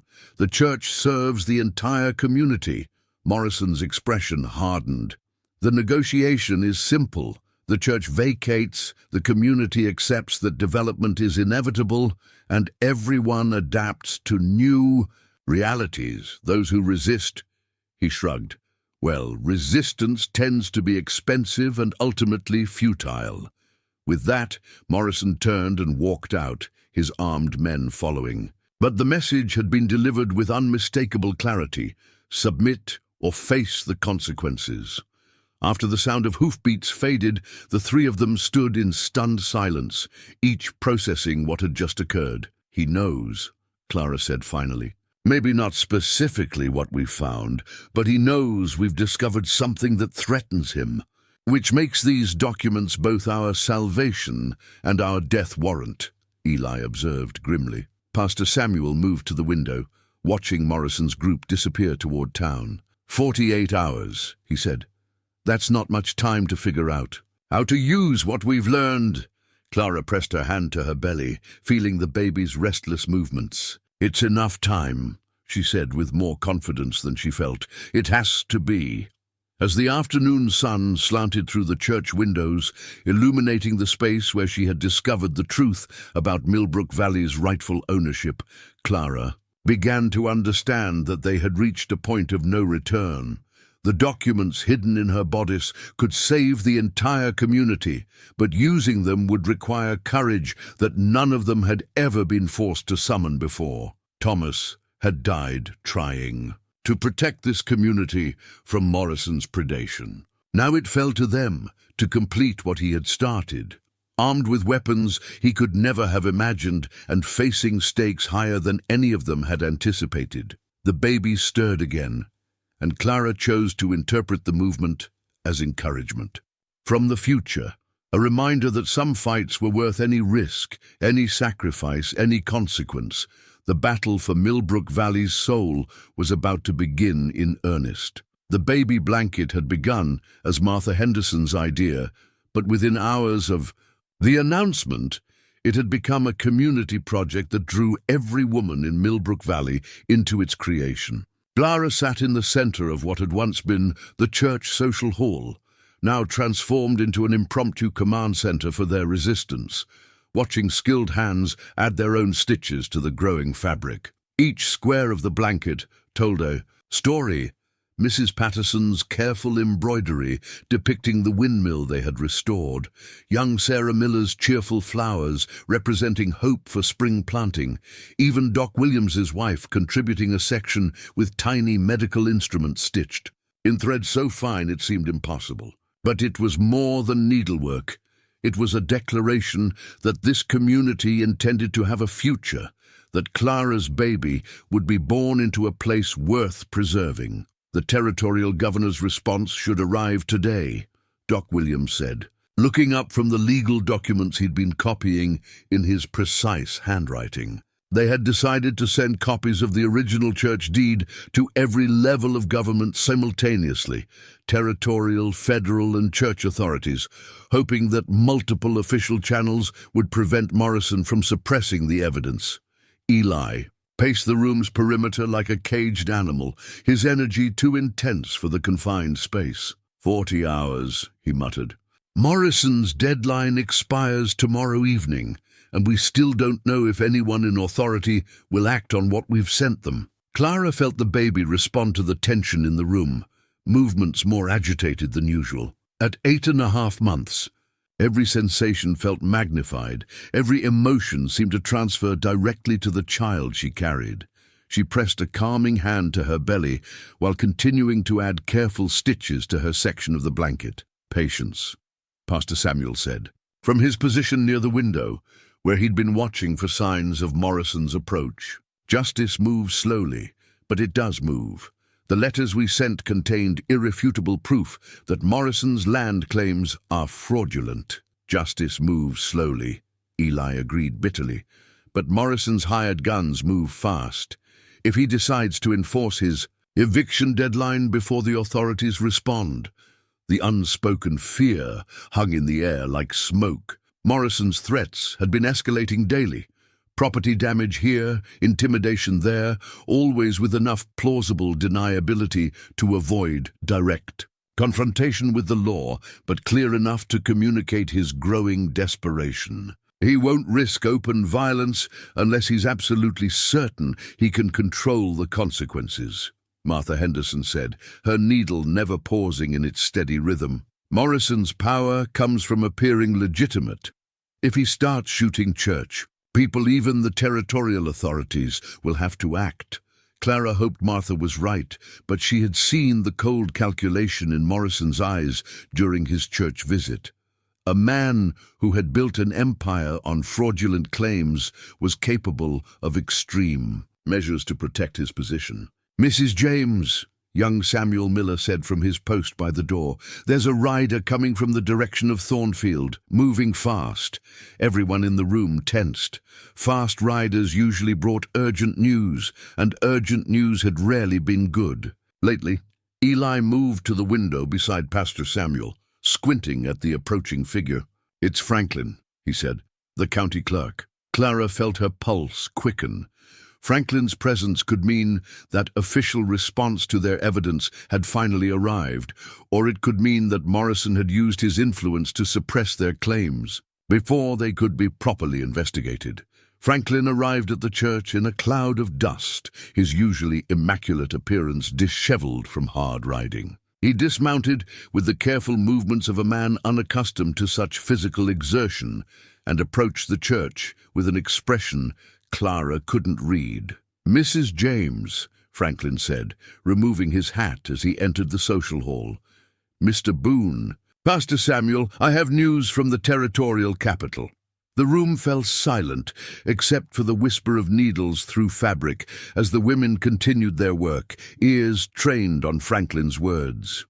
"The documents you sent have caused quite a stir. In official circles," Franklin continued, "the territorial governor has ordered a full investigation into all land claims in Millbrook Valley, with particular attention to the Morrison Holdings acquisitions." Clara felt a surge of hope, but Franklin's expression remained troubled. However, he continued, "Morrison has filed counterclaims, suggesting that the church documents are forgeries, that you've conspired to create false evidence to support fraudulent trust claims." The accusation hit Clara like a physical blow. Morrison was trying to turn their legitimate evidence into proof of their alleged criminality. "Can he do that?" Eli asked, his voice tight with controlled anger. "Can he just claim forgery without proof? He's demanding that the original documents be surrendered for expert examination," Franklin replied, "and he's requested that all parties involved be detained pending investigation of possible fraud charges." Clara understood immediately. Morrison was using legal process as a weapon, tying up their evidence in bureaucratic procedures while maintaining his deadline for church eviction. "The territorial authorities are taking his claims seriously?" "Pastor," Samuel asked. "Seriously enough to issue warrants," Franklin said grimly.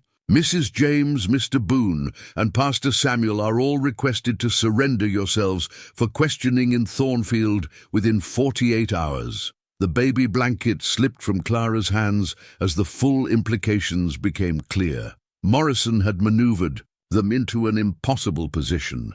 Surrender themselves for detention and risk having their evidence suppressed, or remain in Millbrook Valley and become fugitives from territorial justice. "There has to be another option," Doc Williams said, setting aside his copying work. "Some legal procedure that protects both the evidence and the people involved." Franklin shook his head. "Morrison's lawyers are very good at what they do. They've created a situation where any resistance to official requests appears to confirm guilt." Clara felt the baby shift restlessly, pressing against her ribs as if responding to her elevated stress. The child seemed to sense that its world was becoming increasingly uncertain, that the safety she had tried to project was more hope than reality. "What about the other copies we sent?" Martha Henderson asked. "To the federal authorities and the church hierarchy." "Those will take weeks or months to process through official channels," Franklin replied.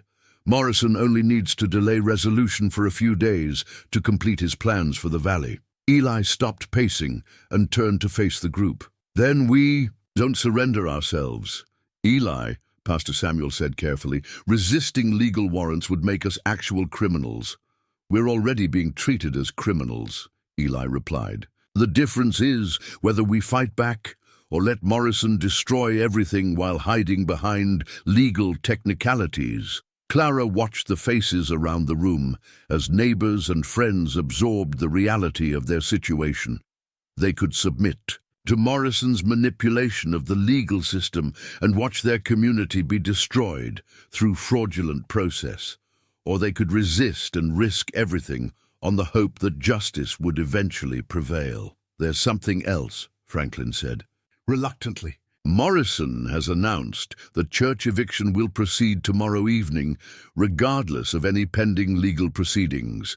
He's claiming eminent domain for emergency development purposes." The final piece of Morrison's strategy became clear. He would evict the church before the authorities could properly examine the evidence, then present those same authorities with accomplished facts that would be difficult to reverse. Emergency development? Doc Williams asked. What kind of emergency? Railroad.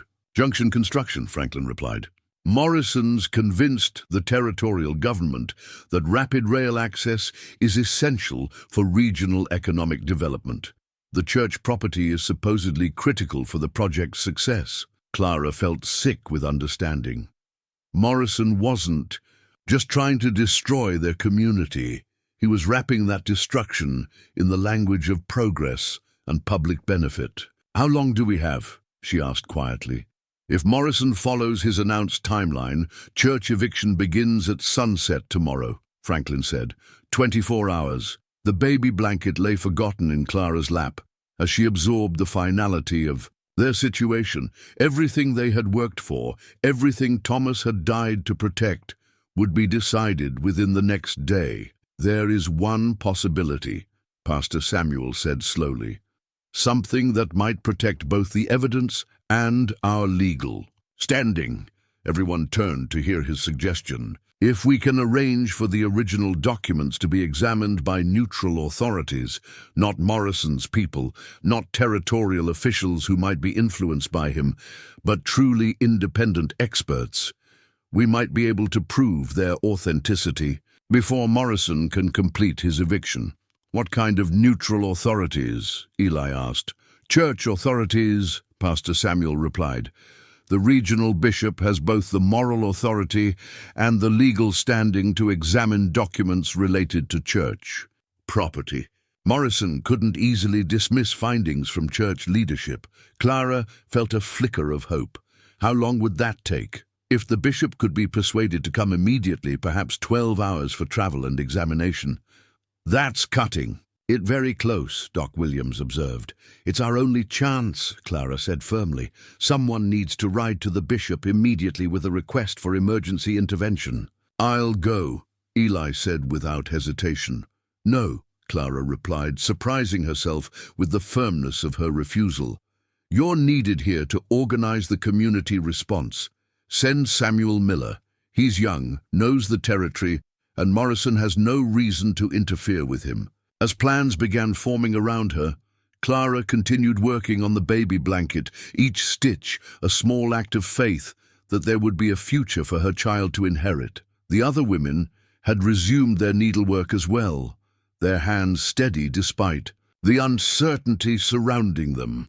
Clara, Martha Henderson said quietly, are you sure you should be here for this? If things go badly tomorrow? Clara looked around the room at the faces of people who had become her family, at the evidence of community commitment represented by their shared work on the blanket. This is exactly where I should be, she said. This baby is going to be born into this community, raised by these people, protected by whatever we manage to build together. I'm not running from that responsibility. As afternoon faded toward evening, the social hall continued to buzz with quiet activity. Women stitched while men planned. Children played quietly in corners, while adults discussed strategies and contingencies. It felt like the calm before a storm, but also like something else, like a community discovering its own strength through shared crisis. The baby blanket grew larger with each passing hour, its colorful squares telling the story of hope persisting in the face of overwhelming odds. Clara added her own stitches to the growing fabric, each one a small prayer that tomorrow would bring justice rather than destruction, that the future they were creating with thread and determination would prove stronger than the forces arrayed against them. Outside, the sun continued its steady journey toward sunset, carrying them all toward a confrontation that would determine not just their individual fates, but the soul of Millbrook Valley itself. The baby stirred again, and Clara chose to interpret the movement as approval, as the next generation's endorsement of their courage to fight for something worth preserving. Whatever tomorrow brought, they would face it together, wrapped in the warmth of community commitment and the promise that some things were worth any risk to protect. The storm came with the bishop's arrival. dark clouds rolling across the valley. Just as his carriage pulled up to the church in the early hours of dawn, Clara watched from the social hall window, her hand pressed to her belly where the baby had been restless all night, as if sensing the importance of the day ahead. Bishop Morrison, no relation to Buck despite the shared name, was a tall, thin man in his 70s whose simple black clothing contrasted sharply with the ornate carriage that had brought him from the territorial capital.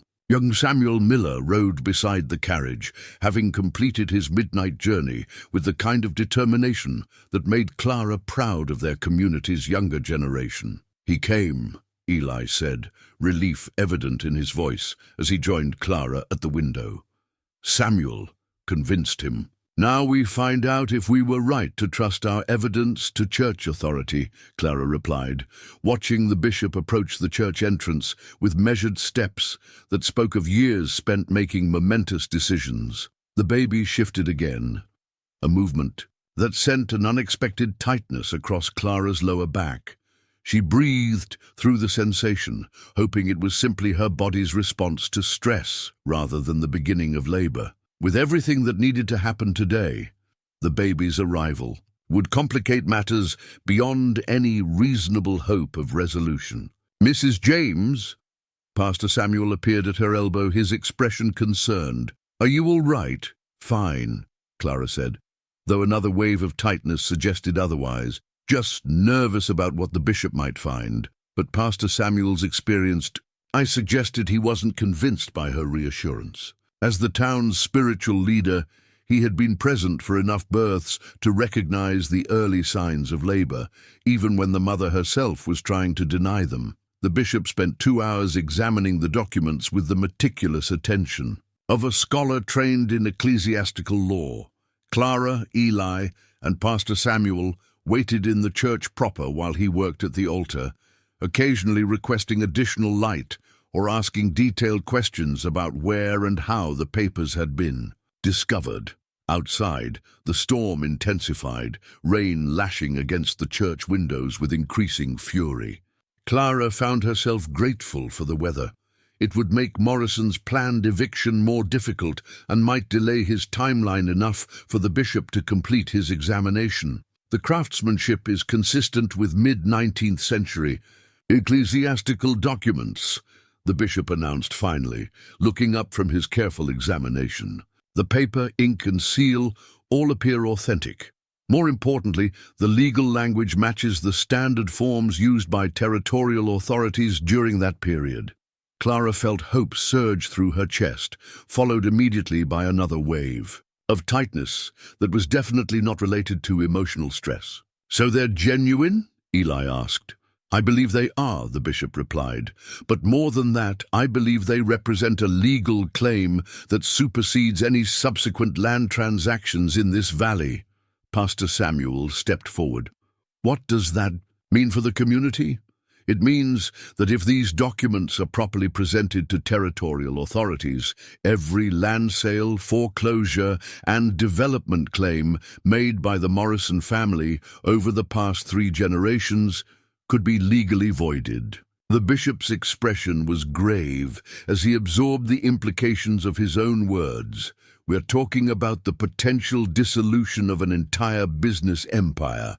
Clara understood why Morrison had been so desperate to prevent the documents from receiving official examination. His fraudulent empire wasn't just worth thousands of dollars. It represented generations of wealth built on stolen land. "Bishop," she said carefully, "what authority do you have to act on these findings?" "As the regional representative of the church hierarchy, I can provide official authentication of these documents and demand immediate territorial investigation," the bishop replied.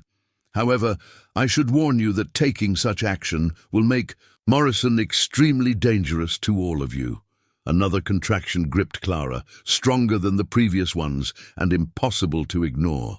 She gripped the back of a pew, breathing carefully through the sensation while trying to maintain her focus on the conversation. "Clara?" Eli was beside her immediately, his hand supporting her elbow. "What's wrong?" "Nothing's wrong," Clara said through gritted teeth.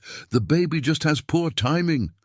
Doc Williams, who had been waiting outside during the bishop's examination, entered the church just as Clara's contraction peaked. His professional assessment was immediate and alarming. "How long has this been going on?" he asked, moving to Clara's side. "Since last night," Clara admitted, "but they were irregular until this morning." "They're not irregular now," Doc Williams observed grimly. "Mrs. James, you're in active labor." The word sent a chill through the assembled group. Clara's baby was coming whether the crisis with Morrison was resolved or not, but giving birth during a community emergency was far from ideal circumstances. "We need to get her somewhere safe and comfortable," Doc Williams continued. "This storm isn't helping matters, and stress can accelerate labor unpredictably." "The ranch house," Eli said immediately. "It's more defensible if Morrison decides to interfere, and there's more room for what Clara needs." But even as he spoke, the sound of multiple horses approaching through the storm reached their ears. Through the rain-lashed windows, they could see Morrison and his men riding hard toward the church, apparently undeterred by the weather. "He's early," Pastor Samuel observed grimly.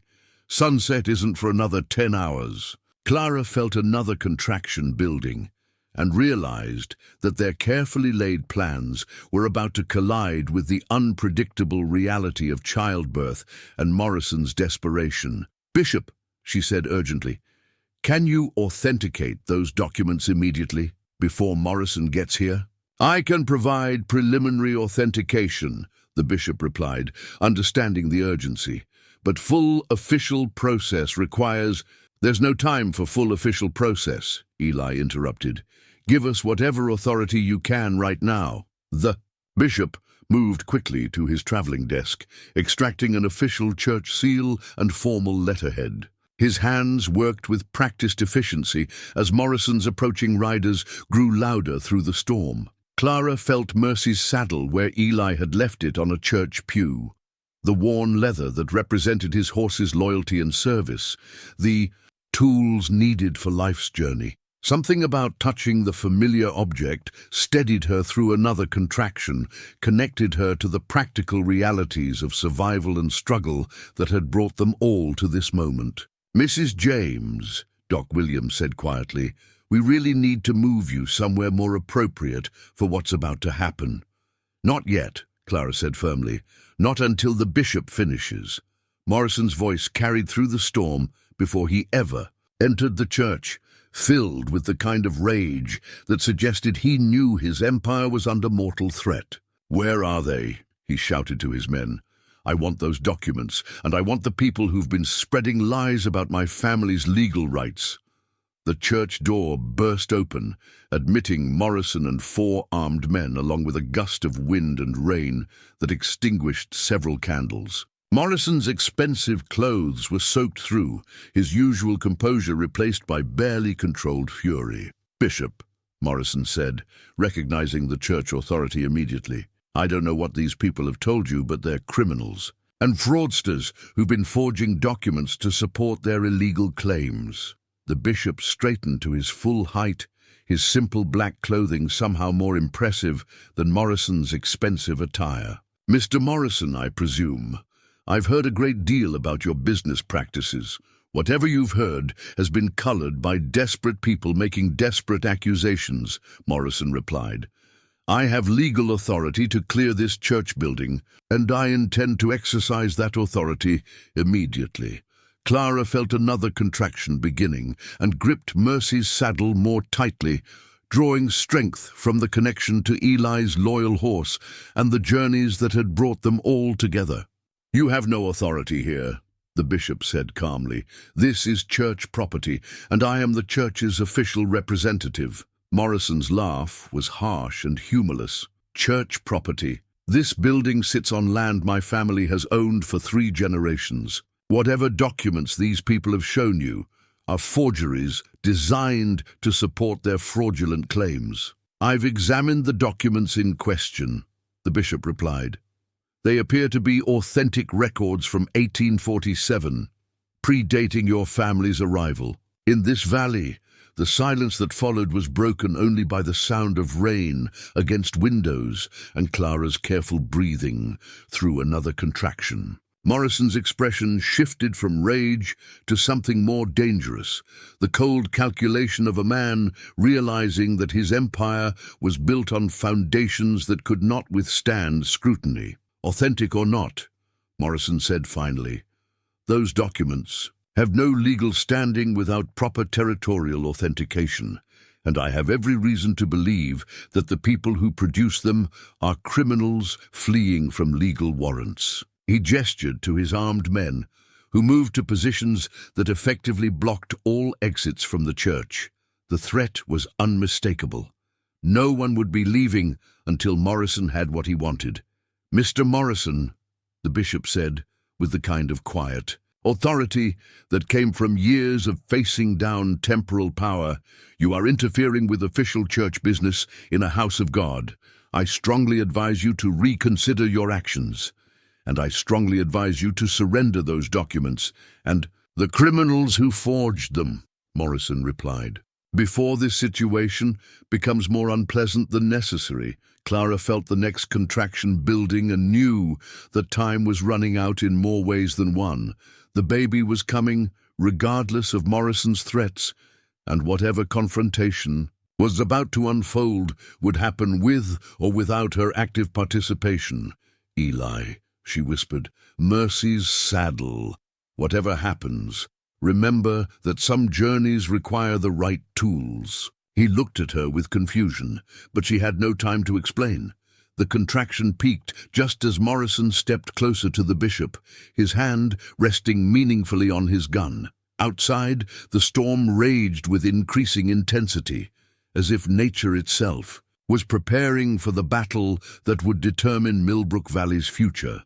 The church bell began ringing, just as Clara's strongest contraction yet nearly brought her to her knees.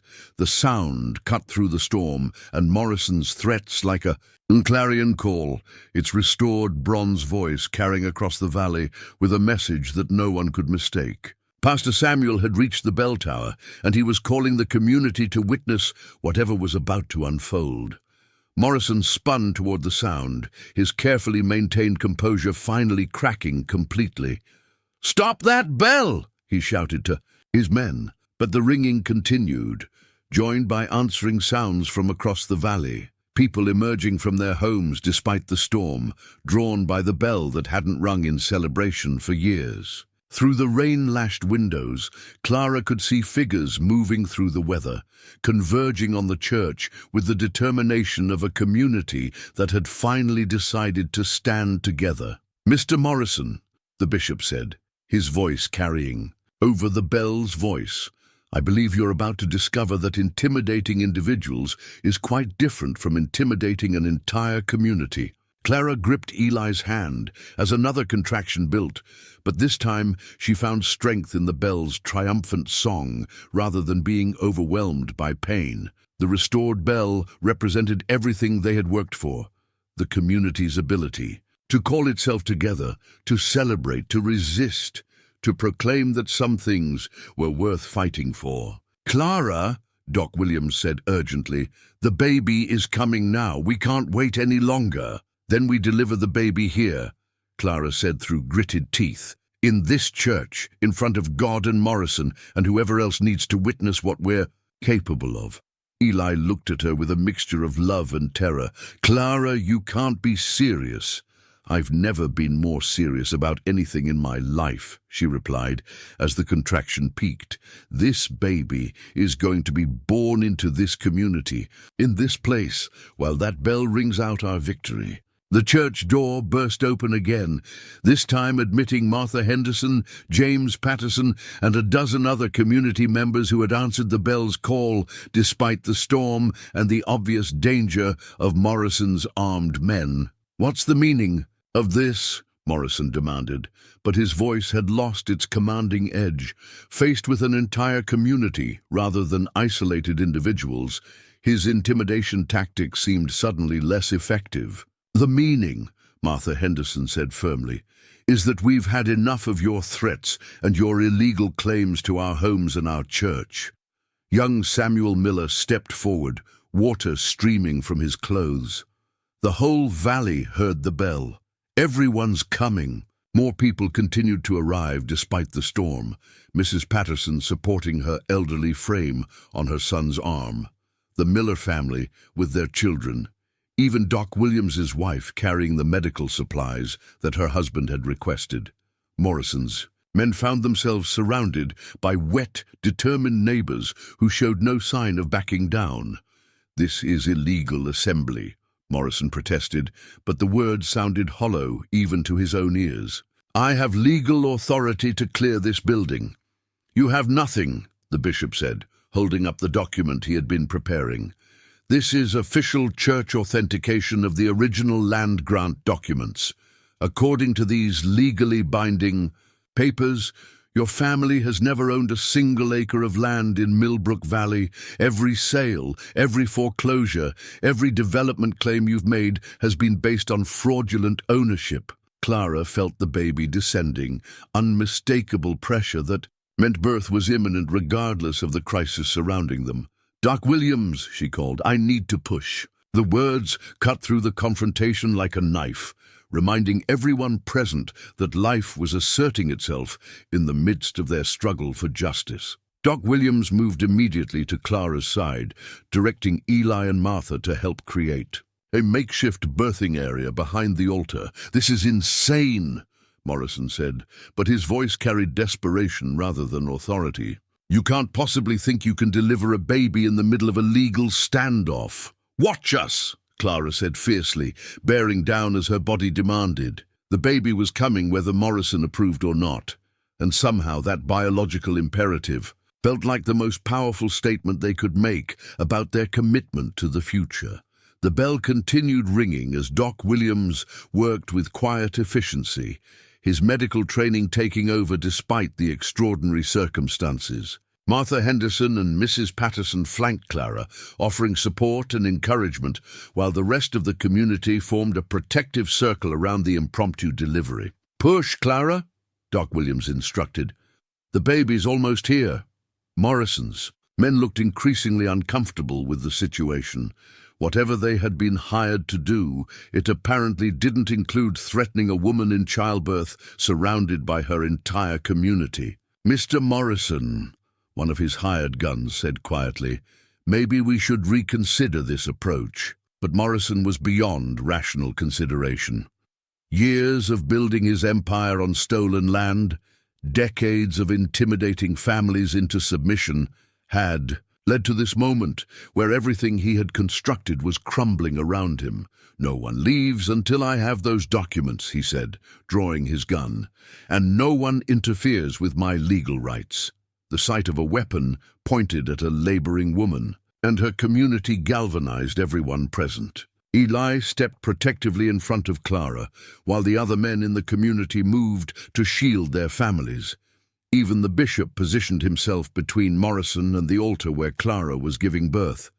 "Put the gun away," Pastor Samuel called from the bell tower, his voice carrying down through the church.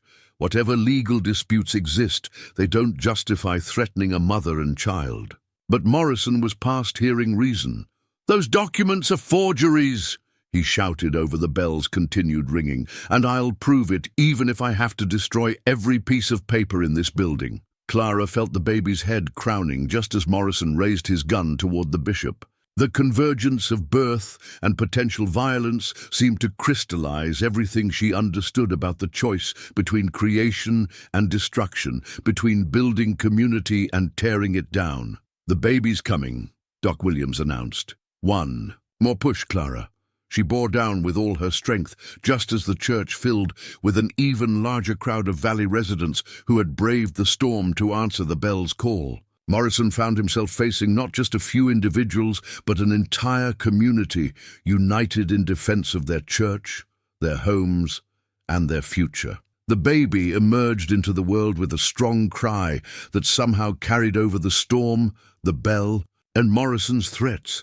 In that moment, new life asserted itself as the most powerful force in the church, reducing all human conflicts to their proper scale. "It's a boy," Doc Williams announced, his voice carrying wonder despite the circumstances. A healthy, beautiful boy.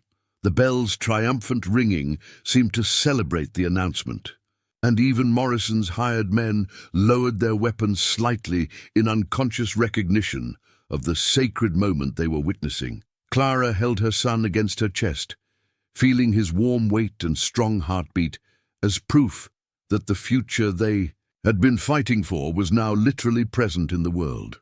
The baby opened his eyes and looked directly at her with the unfocused gaze of the newborn, but she chose to see recognition there, acknowledgement that he had been born into a community that would protect him. Thomas Eli James, she said clearly, naming her son for both the husband who had died to secure their future and the man who had helped make that future possible. Born in Millbrook Valley Church on the day we proved that some things are worth fighting for. The church erupted in cheers, despite Morrison's continued threats, the sound mixing with the bell's joyous ringing to create a symphony of community celebration that drowned out the storm outside and the rage of one man who had finally discovered the limits of his power. Morrison stood in the center of it all, guns still drawn, but suddenly looking small and defeated, surrounded by the overwhelming evidence of life's persistence and community strength. The baby's cry had accomplished what legal documents and moral arguments could not. It had reminded everyone present that the future belonged to those who chose to create, rather than destroy. The bell continued ringing, calling across the valley, with news that could not be suppressed. A child had been born, a community had stood together, and justice had finally found its voice in Millbrook Valley. 3 months later, Clara stood at the altar of Millbrook Valley Church wearing a simple, white dress that Martha Henderson had sewn, especially for the occasion. The same space where she had given birth to Thomas Eli now witnessed her marriage to Eli Boone, the two ceremonies bookending a transformation that had touched every aspect of their lives. The baby slept peacefully in Mrs. Patterson's arms in the front pew, wearing the christening gown that had been crafted from pieces of the community blanket. At 3 months old, Thomas Eli was already showing signs of his father's thoughtful nature and his stepfather's steady temperament, watching the world with alert eyes that seemed to take in everything around him. "Dearly beloved," Pastor Samuel began, his voice carrying the same authority that had called the community together during their darkest hour. "We are gathered here today not only to witness the union of Clara and Eli, but to celebrate the bonds that unite us all as neighbors and friends." Clara looked out over the assembled congregation, marveling at how much had changed since that storm-wrought day when her son had been born into crisis and community triumph. The church was packed with familiar faces that had become dear to her, people who had stood together when standing together seemed impossible, who had proven that ordinary individuals could accomplish extraordinary things when they refused to accept defeat. Buck Morrison was not among the congregation, having departed Millbrook Valley permanently after the territorial authorities had confirmed the authenticity of the church documents and voided every property transaction his family had made over 3 generations. His empire had crumbled in a matter of weeks, leaving him with nothing but the clothes on his back and a reputation that would follow him wherever he tried to rebuild. "Clara," Pastor Samuel continued, "do you take Eli to be your lawfully wedded husband, to have and to hold in prosperity and hardship for as long as you both shall live?" "I do," Clara said, her voice clear and strong. The words carried weight beyond their ceremonial meaning. They represented her choice to build a future based on partnership, mutual respect, and shared commitment to something larger than individual happiness. When Eli slipped the simple wedding ring he had crafted onto her finger, Clara felt the cool weight of new gold beside the familiar warmth of Thomas's ring, which she had chosen to continue wearing.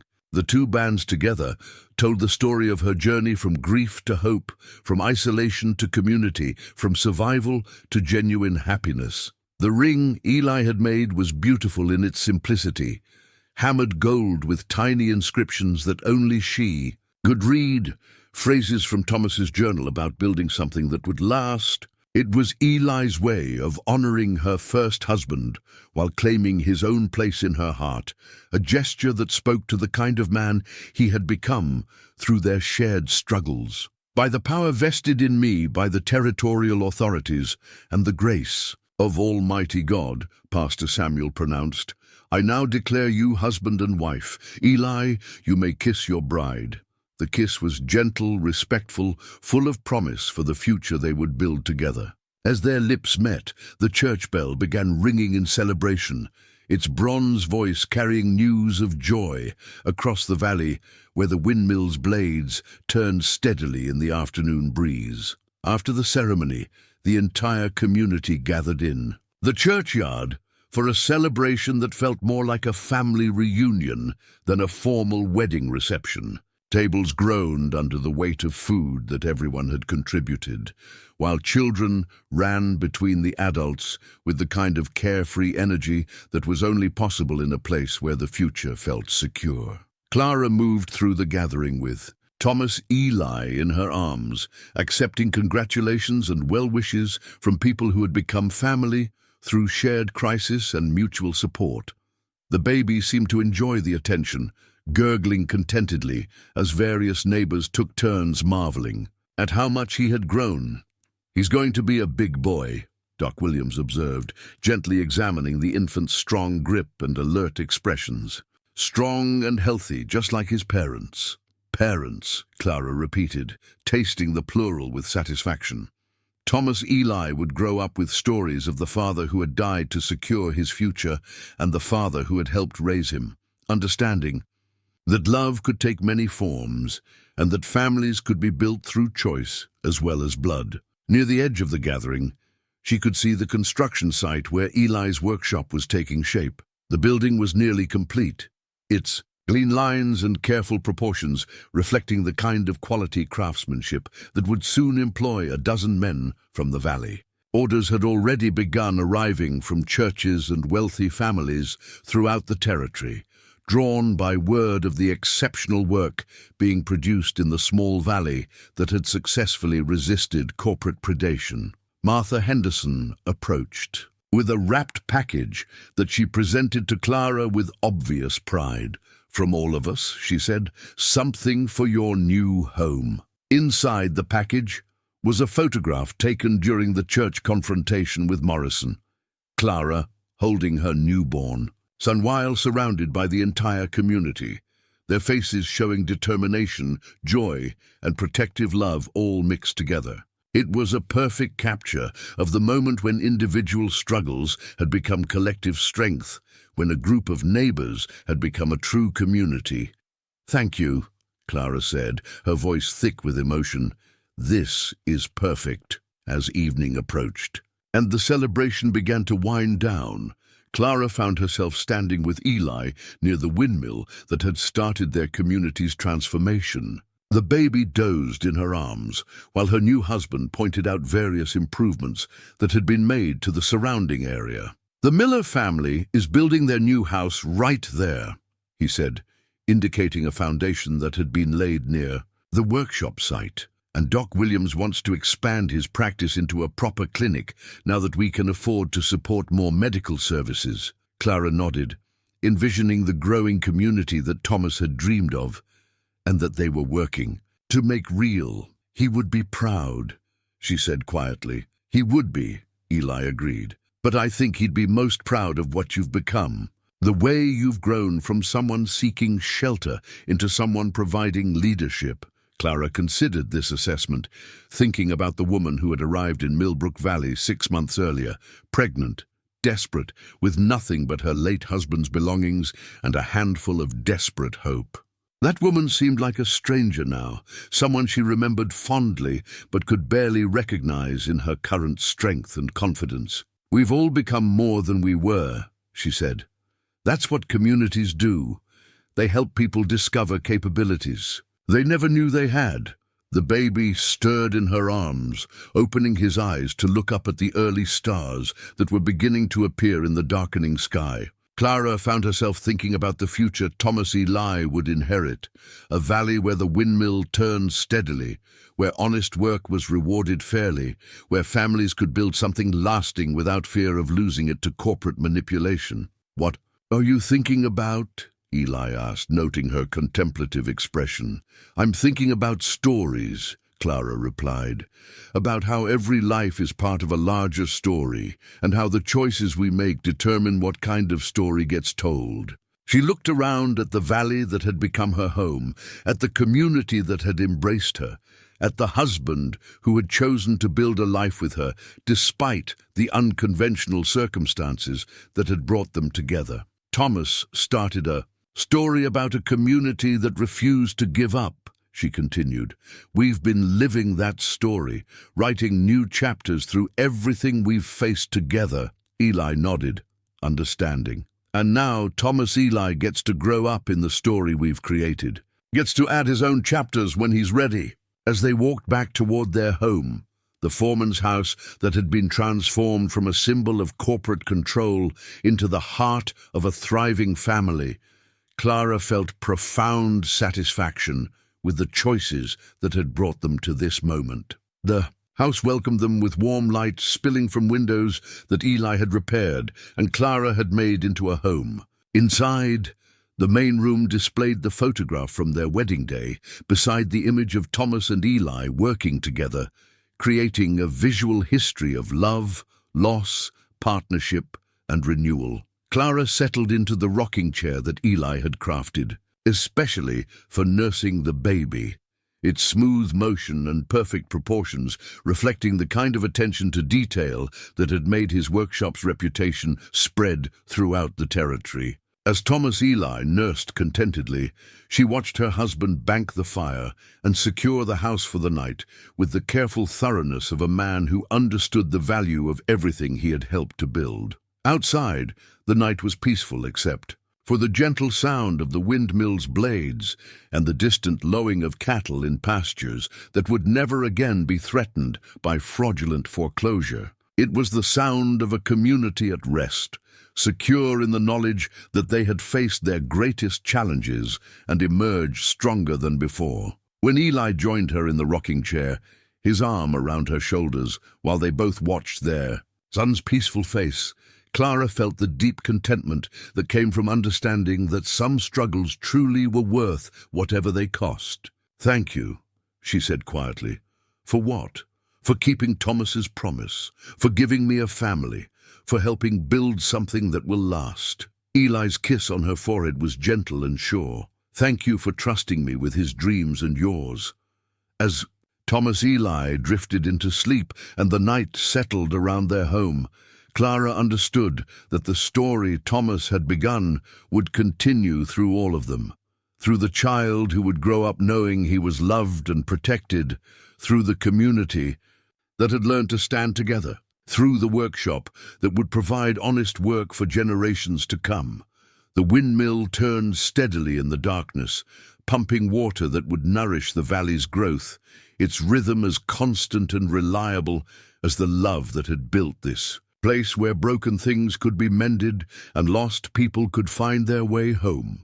In the distance, the church bell tower stood silhouetted against the stars, ready to ring out in celebration or call the community together whenever the need arose. But tonight, there was only peace, and the quiet satisfaction of dreams transformed into reality through courage, commitment, and the unshakable belief that some things were worth fighting for. Clara closed her eyes and allowed herself to rest, surrounded by the family she had chosen and the community that had chosen her, confident that whatever challenges tomorrow might bring, they would face them together.